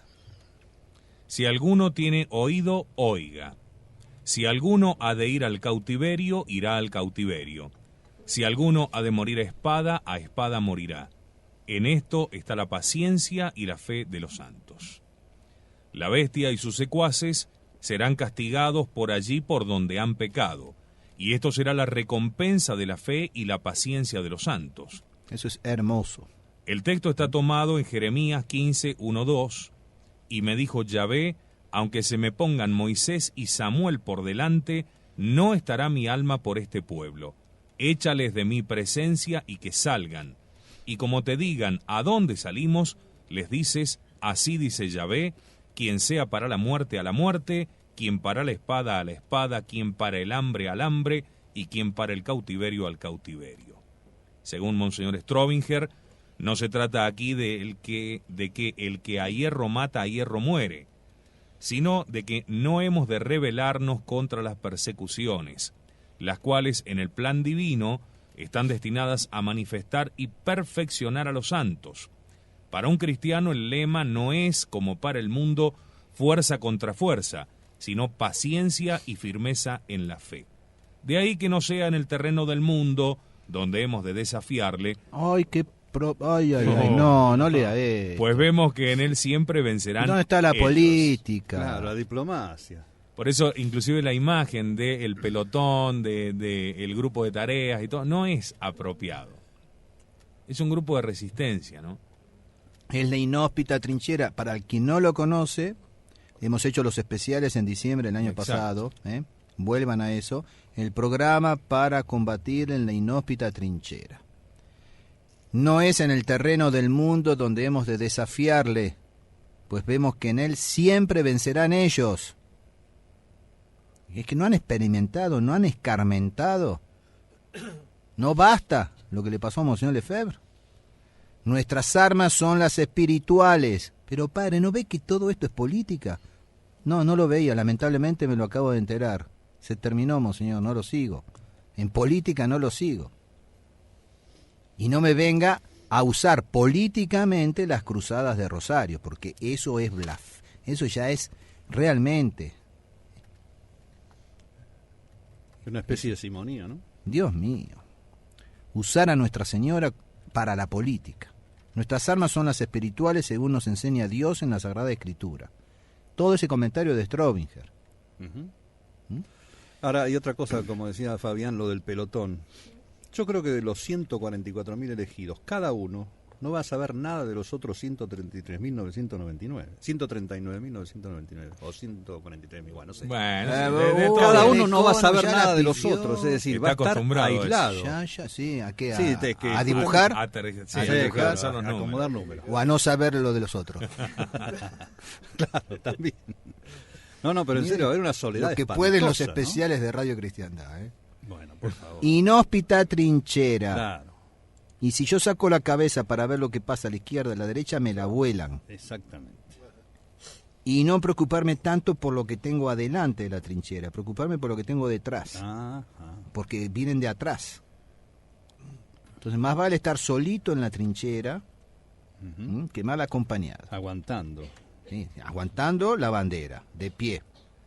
Marcando el SOS. Que de por sí va a ser bastante duro.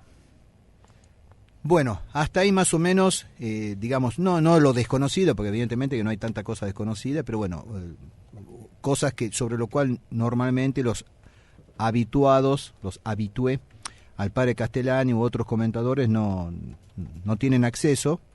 Bueno, veamos para terminar hoy lo que dice el padre Castellani, el comentario del padre Castellani sobre el anticristo, y pondremos en el, digamos, como anexo, lo que ya hemos visto, el texto completo del capítulo 7 de el profeta Daniel, más el comentario de Lacunza a la cuestión de las 4 bestias, que es muy importante. No sé si ustedes recuerdan, esto ya lo hemos visto, con Lacunza en el año 2010. Y también el comentario de Lacunza al anticristo. Eso irá en anexo. Este es el comentario del padre Castellani. Dice así: comienza la historia del anticristo, con sus prestigios, su reinado y su desastre, seguida del triunfo de Cristo y su reino, es decir, el fin catastrófico intrahistórico de la humanidad, junto con el fin triunfal extrahistórico. De estos dos elementos contrarios se compone la escatología cristiana. Bueno, en esos 3 renglones está todo. Ujú. Quien entendió esos 3 renglones, entendió todo. Quien no entendió esos 3 renglones, no entendió nada. Es muy simple, ¿eh? Comienza la historia del anticristo. Con sus prestigios, sí. Con su reinado, sí. Y su desastre. Ujú. Seguida del triunfo de Cristo y su reino. Es decir, el fin catastrófico intrahistórico de la humanidad junto con el fin triunfal extrahistórico. De estos 2 elementos, ese fin catastrófico y ese fin triunfal, contrarios, se compone la escatología cristiana, dice el padre Castellani. Ahora, la utilización de lo intrahistórico y de lo extrahistórico significaría decir entonces que aunque no apareciera el anticristo, porque indudablemente el anticristo también es un ser extrahistórico, está añadido por la divina providencia en ese momento y punto, ¿el hombre por sí solo hubiera llegado a la catástrofe total? Sí, por supuesto, pero el anticristo forma parte de eso, obvio. Porque al decir intrahistórico significaría venido solo de los hombres o dentro de la historia. Dentro de la historia de los hombres, porque con la parucía, el libre albedrío de los hombres. Exacto. A la parucía la pone como evento extrahistórico. Porque evidentemente que si el hombre no hubiese prevaricado en Adán, por más que el demonio sí ya había caído, si Adán no hubiese caído, no hubiese todo esto, no hubiese sucedido todo esto. Entonces todo esto, incluyendo el anticristo, sucede ya. Está en germen en el pecado de Adán. Ojo. El misterio de iniquidad comienza el martes 10 de la creación, ¿eh? Ujú. Sábado 7, domingo 8, lunes 9, martes 10. El martes 10 de la creación, pecado de Adán y Eva, según los santos padres. Tan, tan, tan, tan. Bien. Lunes 2, La caída del demonio. la caída del demonio. Martes 10, la caída de Adán y Eva. Bien. El iluminismo arrojó por la borda la escatología cristiana junto con toda religión positiva, haciendo suyos el deísmo y el liberalismo religioso, hijos de la Reforma. Y se burló del anticristo, del demonio y de todos los demás medievalismos. Esto lo seguimos sufriendo, ¿eh? Sí, desde luego. En carne propia al interior de la tradición. Sí, hay un desprecio, hay una actitud despectiva frente a todo esto, una burla. El resultado fue que cayó en una escatología espuria, andrajo ridículo de la cristiana, resultado de la desintegración iluminista de la cosmovisión cristiano revelada. Se compone de 2 escatologías opuestas, fragmentos de la síntesis cristiana. A. La optimista del progreso inevitable y el próximo triunfo mundial de la razón, suprimida la agonía, y en el fondo la existencia del mal. Profetiza la paz perpetua, el glorioso reino de la ley y el triunfo espléndido del progreso. La otra escatología es la B, la pesimista, opuesta a la anterior, que es el nihilismo que predomina en nuestros días, después que 2 guerras atroces hicieron grotescos los sueños borrachos de los pseudoprofetas eufóricos y románticos. Su refugio desesperado radica en la esperanza del superhombre, la cual no es más que la programación del anticristo. Bueno, y veamos que en la situación actual hay una mezcla de las dos. Y las dos terminan lo mismo. Sí. Porque Una hay aparente rasgos. contraposición. Hay rasgos de la optimista y hay rasgos de la pesimista en, por así decir, nuestros opositores o aquellos que no comparten nuestra posición. Y hay una mezcla de las dos. O sea, entonces esa, lo que llama el padre escatología, ¿no es cierto?, el iluminismo moderno, escatología espuria, entonces vamos a repetir bien, se compone de 2 Escatologías opuestas, fragmentos de la síntesis cristiana. fragmentos de la síntesis cristiana. La primera es la optimista, la del progreso inevitable y el próximo triunfo mundial de la razón. Suprimida la agonía y en el fondo también suprimida la existencia del mal. Profetiza la paz perpetua, el glorioso reino de la ley y el triunfo espléndido del progreso. Y la otra es la pesimista, que aparece opuesta a la otra, es decir, a la primera, a la optimista. Es el nihilismo que predomina en nuestros días, después que 2 guerras atroces, esto lo escribía en los años 50, por ahí, Sí. hicieron grotescos los sueños borrachos de los pseudo profetas eufóricos y románticos. Claro, porque se vieron frente a una cosa crudelísima, terrible, perversa, ¿no? Contra lo que habían predicado a fines del siglo XIX se encuentran en los años 45, 50. Las 2 guerras y lo que siguió después, las guerras que siguen hasta hoy, ¿no? Su refugio desesperado radica en la esperanza del superhombre, la cual no es más que la programación del anticristo. Fijémonos cómo en las novelas del ámbito mundano esto se ve reflejado muy bien, ambas cosas. Por eso yo hablaba de cómo el hombre tiene como programado la existencia de un final, y de un final catastrófico, ¿no? Ya sea por obra de la naturaleza, un evento de la naturaleza, ya sea por un evento de decisión propia de 3 o 4 estúpidos que hicieron volar el planeta. Pero en definitiva, toda la novela pseudo-apocalíptica va dirigida a esta catástrofe total. No aparece Dios, no aparece la solución tampoco, sino más bien generalmente son más nihilistas que optimistas. Estas novelas van a la nada, queda 1 o 2 paparulos solo en el mundo hasta que se mueren, y no hay nada más, y se terminó todo, ¿no? Y hay otro elemento Lo cual es común. ridículo, pero desde todo punto de vista. Hay otro elemento común en esa novelística moderna, que es la existencia de algún personaje que quiere dominar el mundo. Ah, sí, sí. Cualquiera que puede, Quiere toma el dominar poder mundo. No, y los tiraniza. buenos luchan contra ese poder. Sin embargo, al anticristo lo van a alabar. No va a ser visto como alguien que viene a dominar el mundo y al que hay que oponérsele. Y al principio no, porque Cristo se parece al anticristo. Claro. Bueno, pero después también van a ser muchos más los secuaces que los perseguidos. Muchos más. ¿Sí? O sea que no va a ser un dominador del mundo combatido, sino alabado. En contraposición con lo que marca la novelística moderna. Pero a mí lo que yo aprendí hoy acá también no deja de llamarme la atención. O sea, no solamente lo van a adorar a él, sino que principalmente le van a adorar al que le dio el poder. O sea, van a saber que el poder viene del demonio y a él lo van a adorar. Es buenísimo. Fíjense en el comentario del padre que dice, refiriéndose a la segunda, la pesimista, el nihilismo que predomina en nuestros días. Importante eso. Bueno, en contraposición de estas dos fases o facetas de la escatología espuria, el padre habla de la cristiana. Dice que está forjada de 2 piezas contrarias y correspondientes que forman la historia sobrenatural del hombre. ¿Cuáles son? La primera, constituida por las fuerzas intrahistóricas que dependen de su albedrío, es decir, del albedrío del hombre. Y la segunda son las intervenciones metahistóricas de los planes inconmovibles de Dios. Y aquí entran a jugar el anticristo y la parusía, como antes el diluvio o la redención. Ahí está un poco también la respuesta a lo que planteaba recién Fabián.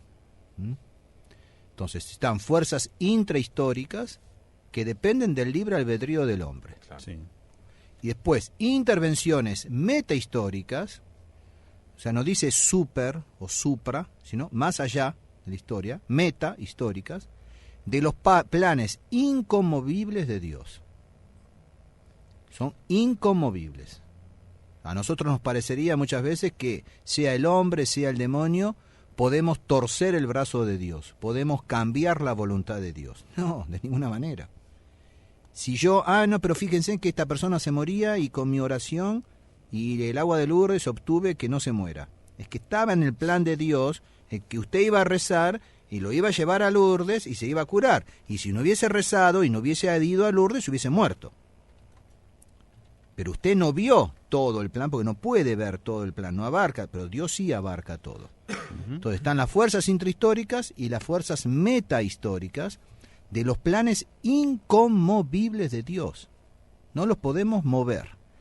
Y aquí, dentro de esto, entran a jugar el anticristo y la parusía, o sea, la venida de nuestro Señor, como antes, en su momento, intervino el diluvio o la redención. Esas 2 piezas corresponden a la esencia creada del hombre.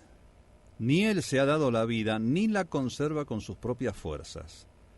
Puede solamente orientar su movimiento incesante la mano en el gobernalle y aguijoneando desde afuera. Las dos partes inseparables de la teología fermentaron y se pudrieron en las manos de los sedicentes antiteólogos. Las dos corrupciones ideológicas perduran en el ateísmo contemporáneo, esperando que el anticristo las reúna en amalgama perversa. Es terrible, ¿eh? La poesía se encargó de propalar estas visiones insensatas.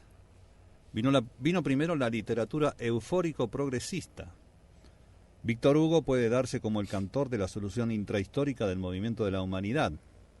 Canta las nupcias de la humanidad y no las del Cordero, en virtud del liberalismo y de esa religión informe del hombre, la libertad y el progreso. Un poco lo que veíamos justamente, un poco, Uh-huh. tampoco nos vamos a cargar las tintas, en ese discurso de clausura del Concilio Vaticano II. Exacto. Uh-huh. Después viene la literatura de pesadilla que predomina en nuestros días, sin que elimine del todo a su gemela y enemiga. Predomina hoy la desesperación pagana. Cuando venga el anticristo no necesitará más que tomar a Kant y Nietzsche como base programal de su religión autoidolátrica. Son sus profetas. Uh-huh. Recordamos acá.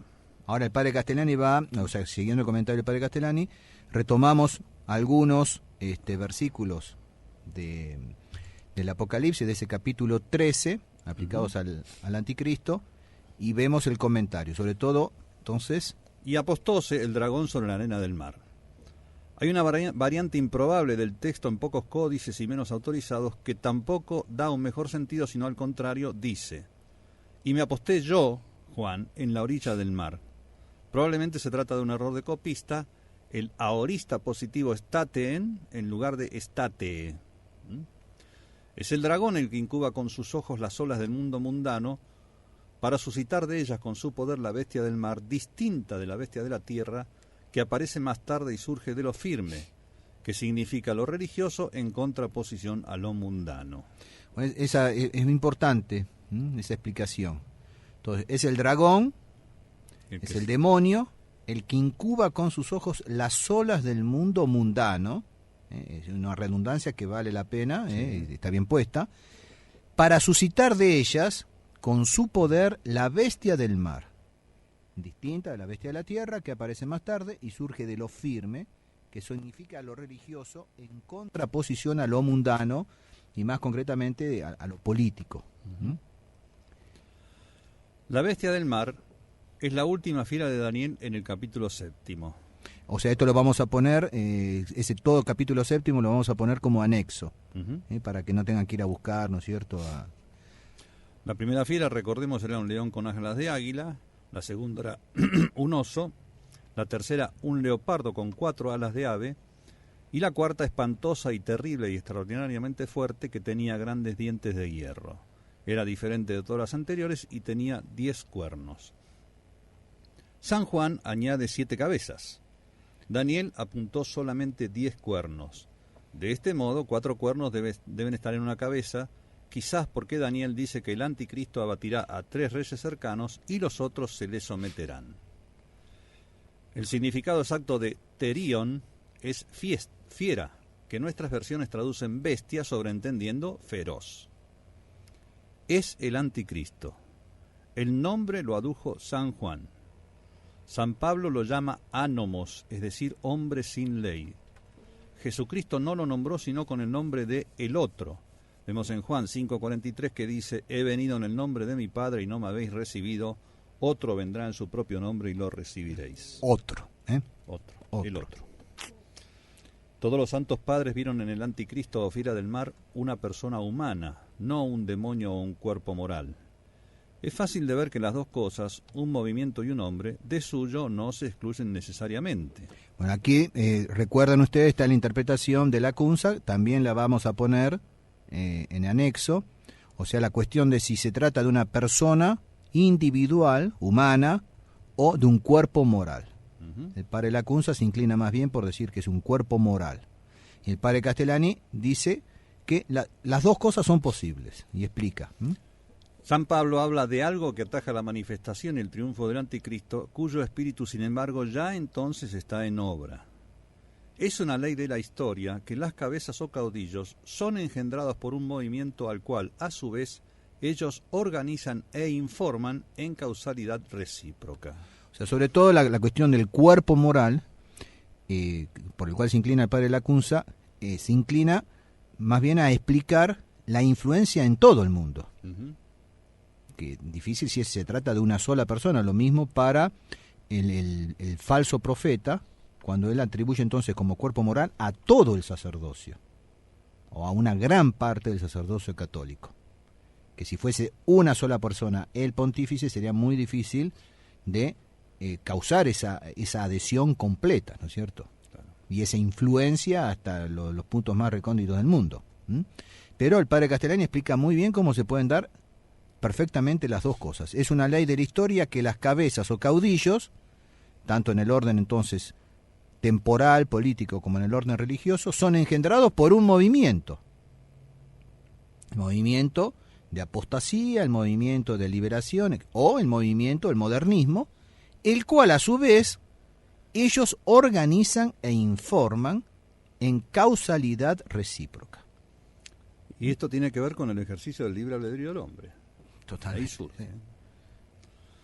Todos los antiguos escritores eclesiásticos transmitieron que en la consumación del siglo, cuando el orden romano será destruido, habrá 10 reyes o varios reyes, que llama la escritura los 10 cuernos de la fiera, que procederán del mundo románico pero no serán emperadores romanos, que el mundo románico destruirán, y de entre ellos surgirá el anticristo, el cuerno o poder 11.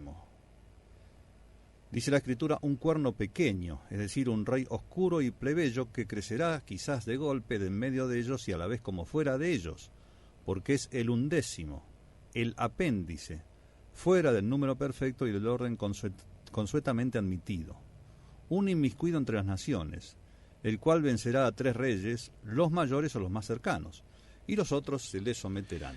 Bueno, hasta ahí más o menos el comentario del padre Castellani, que va a ser redondeado entonces por lo que vamos a poner después en anexo. Y ahora, de las diferentes obras del padre, en algunas está así en forma de, digamos, textual, pero agregué de otras obras. Vamos a ver entonces un poco como los caracteres, las características fundamentales del anticristo. Podemos ir señalando una y una. Entonces, el anticristo no será un demonio, sino un hombre demoníaco. Parece será de origen judío. Esa no la quise decir yo, quería que la dijeras vos, disculpa. Muchas gracias, adelante. Subido al poder por demagogia, intrigas, maquiavelismo y los más fríos y calculados crímenes. Bueno, a ver si vamos al caso. Sí, no sé cuál de las dos. Reinará apoyado en el Asia y sujetará al occidente. Vamos viendo algunas cosas, ¿no es cierto? O sea, parece ser que será de origen judío. Lacunza esto no lo acepta. Subido al poder por demagogia. Veamos como hoy no hace falta mucho. Porque la idea de los reyes hoy no cuadra en la cabeza nuestra. ¿Dónde están esos 3 reyes que se le someterán? Los otros reyes, el cuerno pequeño que representa un rey oscuro y plebeyo. No hay más reyes. Representa otra cosa. Pero ya tampoco había en la época de Castellani lo escribió. No por eso. Pero demagogia, intrigas, vaticanescas o econianas, maquiavelismo y los más fríos y calculados crímenes. Los que han escrito cosas sobre lo que pasa al interior mismo del Vaticano. Y estamos hablando del anticristo, no estamos hablando del falso profeta. Imaginen lo que pasa en las cortes, en las casas blancas, rosadas, negras o azules. Reinará apoyado en el Asia y... Esto es genial. Esto es una de las características del anticristo. Reinará apoyado en el Asia, o sea, en Oriente, y sujetará, dominará al Occidente. Es una de las 7 plagas, que vamos, de visión 15, ¿no es cierto?, que verán con el padre Grosso, Dios mediante, en octubre, cuando se seca el Éufrates, y el dominio, el paso del Occidente Oriente sobre Occidente. Reinará apoyado en el Asia y sujetará al Occidente. Bien. No, me quedé pensando en el origen Sí. judío y apoyado en el Asia. No, Israel está en el Asia. Sí, pero parecería no hacer lugar al cercano. No, pero Oriente, apoyado. sino al lejano No, Oriente. no, Claro, no dice apoyado. origen, no Claro, dice que que- sea originario. Y va a ceder en Roma. Va a tener su sede en Roma. Sí, Será primero la en sede del Jerusalén y anticristo. después en Roma. Claro. También parece que los judíos lo recibirán y serán como su guardia de corps y el instrumento de su potencia, al principio al menos. Tendrá ojos como de hombre, levantados con la plenitud de la ciencia humana, y hará gala de humanidad y humanismo. Aplastará a los santos y abatirá la ley, tanto la de Cristo como la de Moisés. Triunfará 3 años y medio hasta ser muerto no por mano de hombre. Hará imperar la abominación de la desolación, o sea, el sacrilegio máximo. Será soberbio, mentiroso. O sea, a pesar de que viene del mundo mundano, ¿no?, utilizará el poder para lograr este objetivo, el sacrilegio máximo. Para eso tendrá a su disposición el falso profeta, Exacto. justamente. Será soberbio, mentiroso y cruel, aunque se fingirá virtuoso. Fingirá quizás reconstruir el templo de Jerusalén para ganarse a los judíos. Mas, en todo caso, para sí mismo y para su ídolo Maosin, lo reedificará. Idolatrará la fuerza y el poder bélico, que eso significa el nombre Moacín, quizás adorando al mismo demonio, Mavorte o Marte, al que adoraron los paganos. Todo esto tiene que ver con la guerra, ¿eh? Claro. Pero él será ateo y pretenderá recibir honores divinos. O sea, será ateo para la gente, para el común de la gente. Hará gala de no creer en Dios. No, y se hará el mismo Dios, claro. No hay nada encima mío, yo soy el Dios, adórenme. Excepto para sus seguidores inmediatos que saben que viene su poder del demonio. O sea, ya hay alguien más arriba de él. Fingirá haber resucitado de entre los muertos. Reducirá a la iglesia a su extrema tribulación al mismo tiempo que fomentará una falsa iglesia. Esto está en el padre Castellani, ¿eh? Sí. Entonces, ese punto solamente. Reducirá la iglesia a su extrema tribulación al mismo tiempo que fomentará una falsa iglesia.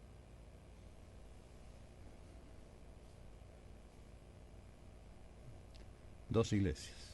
No, es decir, ya No, está, pero hay esto una está sola. cumplido. Hay una sola Roma hoy. No hay dos Romas. Bueno. Matará a los profetas y tendrá a su lado una manga de profetoides, vaticinadores y cantores del progresismo y de la euforia de la salud del hombre por el hombre, hierofantes que proclamarán la plenitud de los tiempos y una felicidad nefanda. Perseguirá sobre todo la predicación y la interpretación del Apocalipsis. ¡Epa! Ay. ¿Dónde lo Tengan vi yo cuidado esto? donde se ubican algunos, ¿eh? Sí. Van a estar bien acompañados. Y bueno, nosotros por lo menos por predicar e interpretar, aunque sea totalmente en forma equivocada, con buenas intenciones, ¿no es cierto?, de buena fe, pero aunque nuestra interpretación sea completamente equivocada, pero por lo menos predicamos e interpretamos. Pero los que estén con el anticristo van a perseguir sobre todo la predicación y la interpretación del Apocalipsis. Ujú. Salgan de aquí, milenaristas. Y el punto que sigue, ¿a quién se los dejo? A mí. Odiará con furor la simple mención de la parusía. ¿Qué tal? Todo esto está escrito hace más de 40 años. En su tiempo habrá verdaderos monstruos que ocuparán cátedras y sedes, que pasarán por varones píos, religiosos e incluso santos. E incluso súbitos. Santos súbito, claro. Sí, bueno, pero cátedras y sedes, no necesariamente del Vaticano y de la Iglesia Oficial. No. No. Abolirá de modo completo la Santa Misa y el culto público durante 42 meses. Pero faltan minutos para eso. Minutos faltan. Yo por lo pronto esta noche, Dios mediante, voy a todavía ofrecer el santo sacrificio de la misa. A las 20 en la casa de Manzano. Aprovechamos, ya pasamos. Sí, claro. Impondrá por la fuerza y el engaño, por el control de un estado policíaco y las más acerbas penas, un culto malvado, que implicará en sus actos apostasía y sacrilegios, y en ninguna región del mundo podrán escapar los hombres a la coacción de ese culto. O sea, ser obligados a ese falso culto, ¿no? Sí, tal como pasaba con las piedritas de Júpiter y toda esa porquería que habían inventado los romanos, y al que no lo hacía lo mataban, ¿no? Tirá un granito de incienso, nada más, y pensá que en realidad no lo querés hacer. Claro. Pero, bueno, qué tentación, ¿no? Bueno, ¿dónde estábamos? Suprimirá, combatirá o bien falsificará todas las otras religiones, que para ese entonces es muy probable que formen parte de un solo espectro, que es lo que pretende el falso culto instalado en Roma. Ahora, fíjate que dice falsificará todas las otras religiones que son en sí mismas falsas ya, ¿no? Pero claro, le va a además, quitar aquello que tengan de bueno, sí que tiene algo, ¿no? combatirá a los hindúes, combatirá a los propios judíos. Será un anti-Asís. Exacto, sí. Un anti-Asís. Así soy yo, va a decir él. Claro. No impugnará el cristianismo en nombre del cristianismo, pero aprovechará y reducirá a sí mismo todo el cristianismo falsificado que encontrará entonces. Bueno, ya está el cristianismo falsificado, ya lo puede encontrar.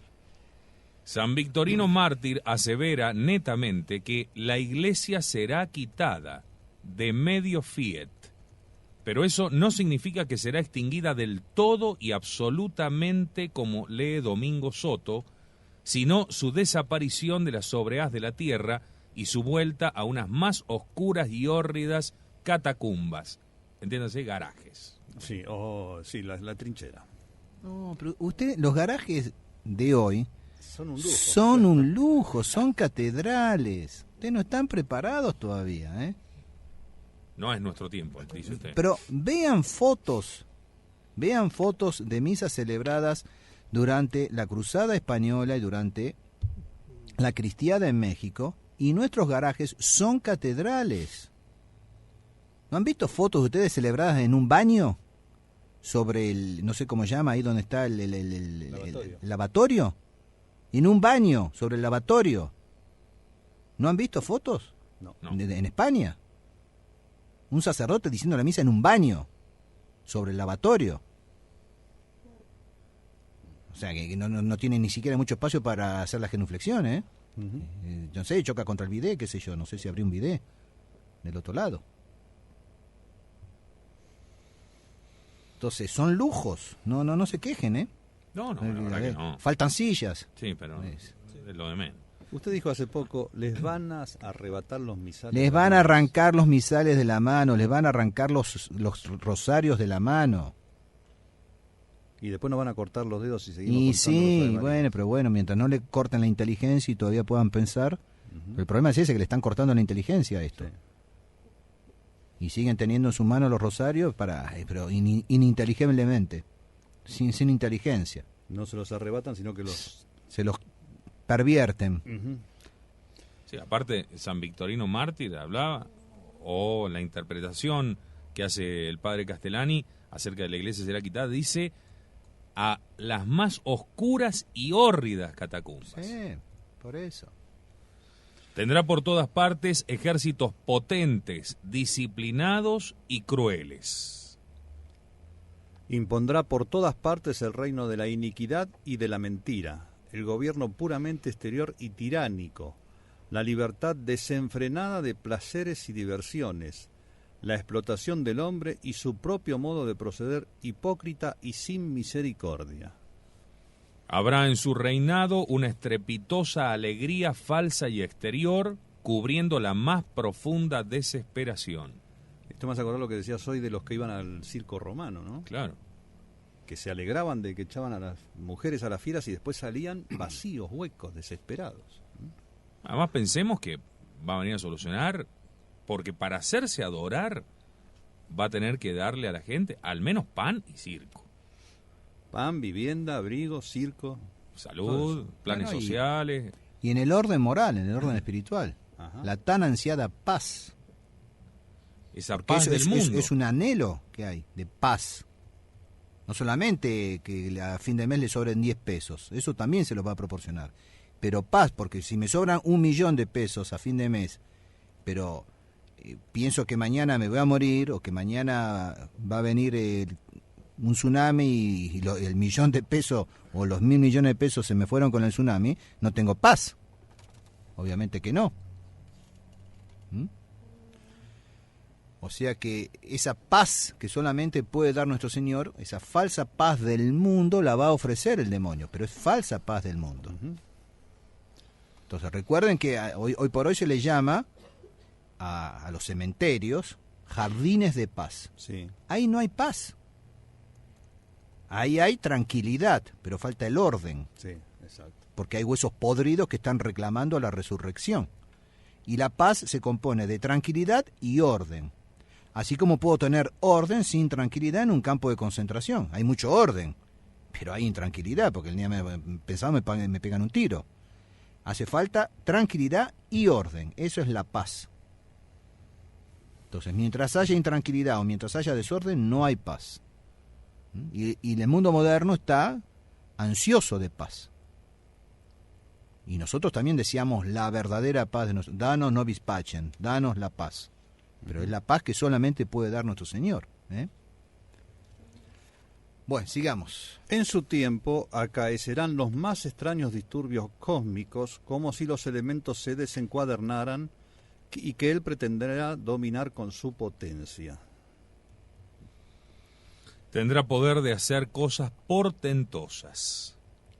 La humanidad estará en la más intensa expectativa y la confusión y disipación más grande reinará entre los hombres. Expectativa y confusión. Y él va a aprovechar eso. Rotos los vínculos de familia, amistad, lealtad y consorcio, los hombres no podrán fiarse de nadie y recorrerá el mundo un universal y despiadado, sálvese quien pueda. Se atropellará lo más sagrado y ninguna palabra tendrá fe ni pacto alguno vigor fuera de la fuerza. La caridad heroica de algunos fieles, transformada en amistad hasta la muerte, mantendrá en el mundo los islotes de la fe, pero ella misma estará de continuo amenazada por la traición y el espionaje. Esto de ver quién está atrás de la trinchera, ¿no? Ser virtuoso será un castigo en sí mismo y como una especie de suicidio. Después de su caída, parece, tendrán los hombres por lo menos 45 días para hacer penitencia. Es eso que el texto de el profeta Daniel, que dice, bienaventurado el que llegue a los 1300 y tantos, o sea, además de 1290, 45 días más, ¿no es cierto? Que de todos modos esos 45 días quedarán después de los 1260. Bien. A la caída del tirano tendrán los fieles libertad, pero atónitos, derrotados y dispersos, no se reorganizará la predicación ni por ende la fe, sino pasado algún tiempo. O sea que eso implica que antes habrá una desorganización de la predicación y de la fe. O sea, porque si va a haber que reorganizarla después, quiere decir que antes se desorganizó por completo. Y probablemente también esos 45 días sirvan para eso. La sombría doctrina del bolchevismo no será la última herejía, sino su etapa preparatoria y destructiva, y el bolchevismo será integrado en ella. Acuérdense, ya lo hemos visto hace tiempo ya en la radio, las 3 ranas del Apocalipsis, que dentro de poco reaparecen, van a aparecer. Entonces ya lo hemos hecho especiales sobre esto. Entonces, cómo el anticristo va justamente a reunir el liberalismo y el bolchevismo. Sí, que el bolchevismo no ha desaparecido del mundo, no solo en los países que lo conservan oficialmente, como el caso de Cuba o China, sino también en los países de la ex Unión Soviética, de los cuales nadie ha renunciado o rechazado el bolchevismo, lo mantienen larvado o integrado en ese capitalismo que domina el mundo. La última herejía será optimista y eufórica, mesiánica.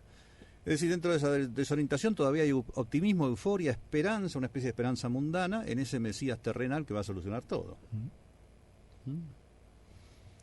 Muy bien, entonces sobre el anticristo tenemos 4 puntos ciertos. Primero, negará que Jesús es el Salvador Dios, como se puede leer en la primera carta de San Juan 2:22-23. Segundo, se erigirá como Salvador absoluto de la humanidad, primera de San Juan 5:10-12. Tercero, se divinizará, segunda Tesalonicenses 2:4. Cuarto, suprimirá, combatirá o bien falsificará todas las otras religiones, como puede verse en Daniel 6:6-9. Bueno, sigue después el comentario del padre Castellani desarrollando un poco esos 4 puntos. O sea que lo pueden leer tranquilamente, no hace falta que lo leamos ahora al aire. De ahí, de entremedio de ese comentario, se pregunta el padre, ¿Roma será destruida? No lo sabemos. Puede ser conforme a la letra de una descripción apocalíptica y puede que no, si esa descripción se refiere solamente al tipo y no al antitipo. Pero el orden romano sí será destruido, es decir, la cristiandad. Explica un poco eso, y ahí es cuando dice, San Victorino Mártir netamente asevera que la iglesia será quitada, de medio fiat, pero eso no significa que será extinguida del todo y absolutamente, como lee Domingo Soto, sino su desaparición de la sobriedad de la tierra y su vuelta a unas más oscuras y hórridas catacumbas. Todo lo demás son conjeturas bordadas con más o menos inteligencia por los exégetas, pero esto que va arriba está en la escritura o la tradición literalmente. Y para terminar, si quieren, veamos la parte final, los últimos versículos. El que tenga oídos, oiga. Si a uno hay de ir al cautiverio, irá al cautiverio. Si alguno ha de morir a espada morirá. En esto está la paciencia y la fe de los santos. El padre Castellani comenta de esta manera. La mayoría de los intérpretes entendió este epifonema de San Juan en el sentido de la palabra de Jesucristo. El que usa la espada perecerá a espada. Los cautivadores serán a su vez cautivados. En esa fe se afirma la paciencia de los mártires. Más algunos lingüistas hoy dan la traducción poco probable de los que sean llevados al cautiverio que vayan no más, y también los condenados a muerte por Cristo, por considerar ese sentido más conforme a la paciencia. Mas eso no sería ningún misterio ni novedad. Y sobra entonces el «tiene oído algunos, oiga», que siempre indica misterio. Eso respecto a ese último comentario, padre Castellani, no en contraposición, pero bueno, no totalmente de acuerdo con el comentario del padre de Monseñor Straubinger, que habíamos leído al finalizar el comentario de Monseñor. Bueno, esto evidentemente que vale, o sea, que corresponde completar con el comentario del padre Lacunza y también el excursus que hace el padre Castellani. Bueno, esto lo vamos a poner también en el blog como anexos. Perfecto. Y Dios mediante, mañana, bueno, veremos la bestia de la tierra y después la visión alentadora que viene a confortar, que viene a animar, como siempre en el Apocalipsis, después de visiones apocalípticas, por así decir. Otra visión no menos apocalíptica, que es la del Cordero con los 144.000 vírgenes que le siguen. Bien. Muy bien. Muchas gracias, padre. Al contrario. Recordemos esta noche la celebración de la Santa Misa a las 20 en la casa de don Luis Manzano. Le pedimos su bendición para terminar el programa, para nosotros, para todos nuestros oyentes, donde se encuentren, cada uno con sus realidades. Apocalípticas. ¿No? Apocalípticas ya, ¿no? Muchos de ellos.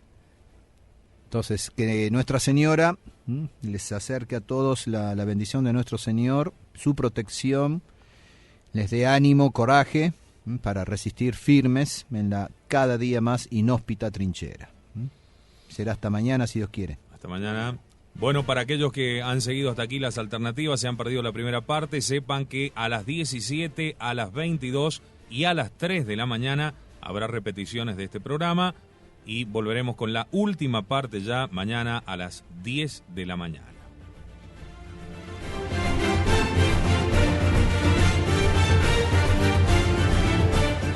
Especiales de Cristiandad. Un espacio de investigación profunda, sin miedos, sin tabúes, para llegar al corazón de los problemas que aquejan a nuestra Santa Iglesia, a nuestra patria, a nuestra sociedad, a nuestras almas. Todos los temas a fondo como solo Radio Cristiandad puede mostrarnos.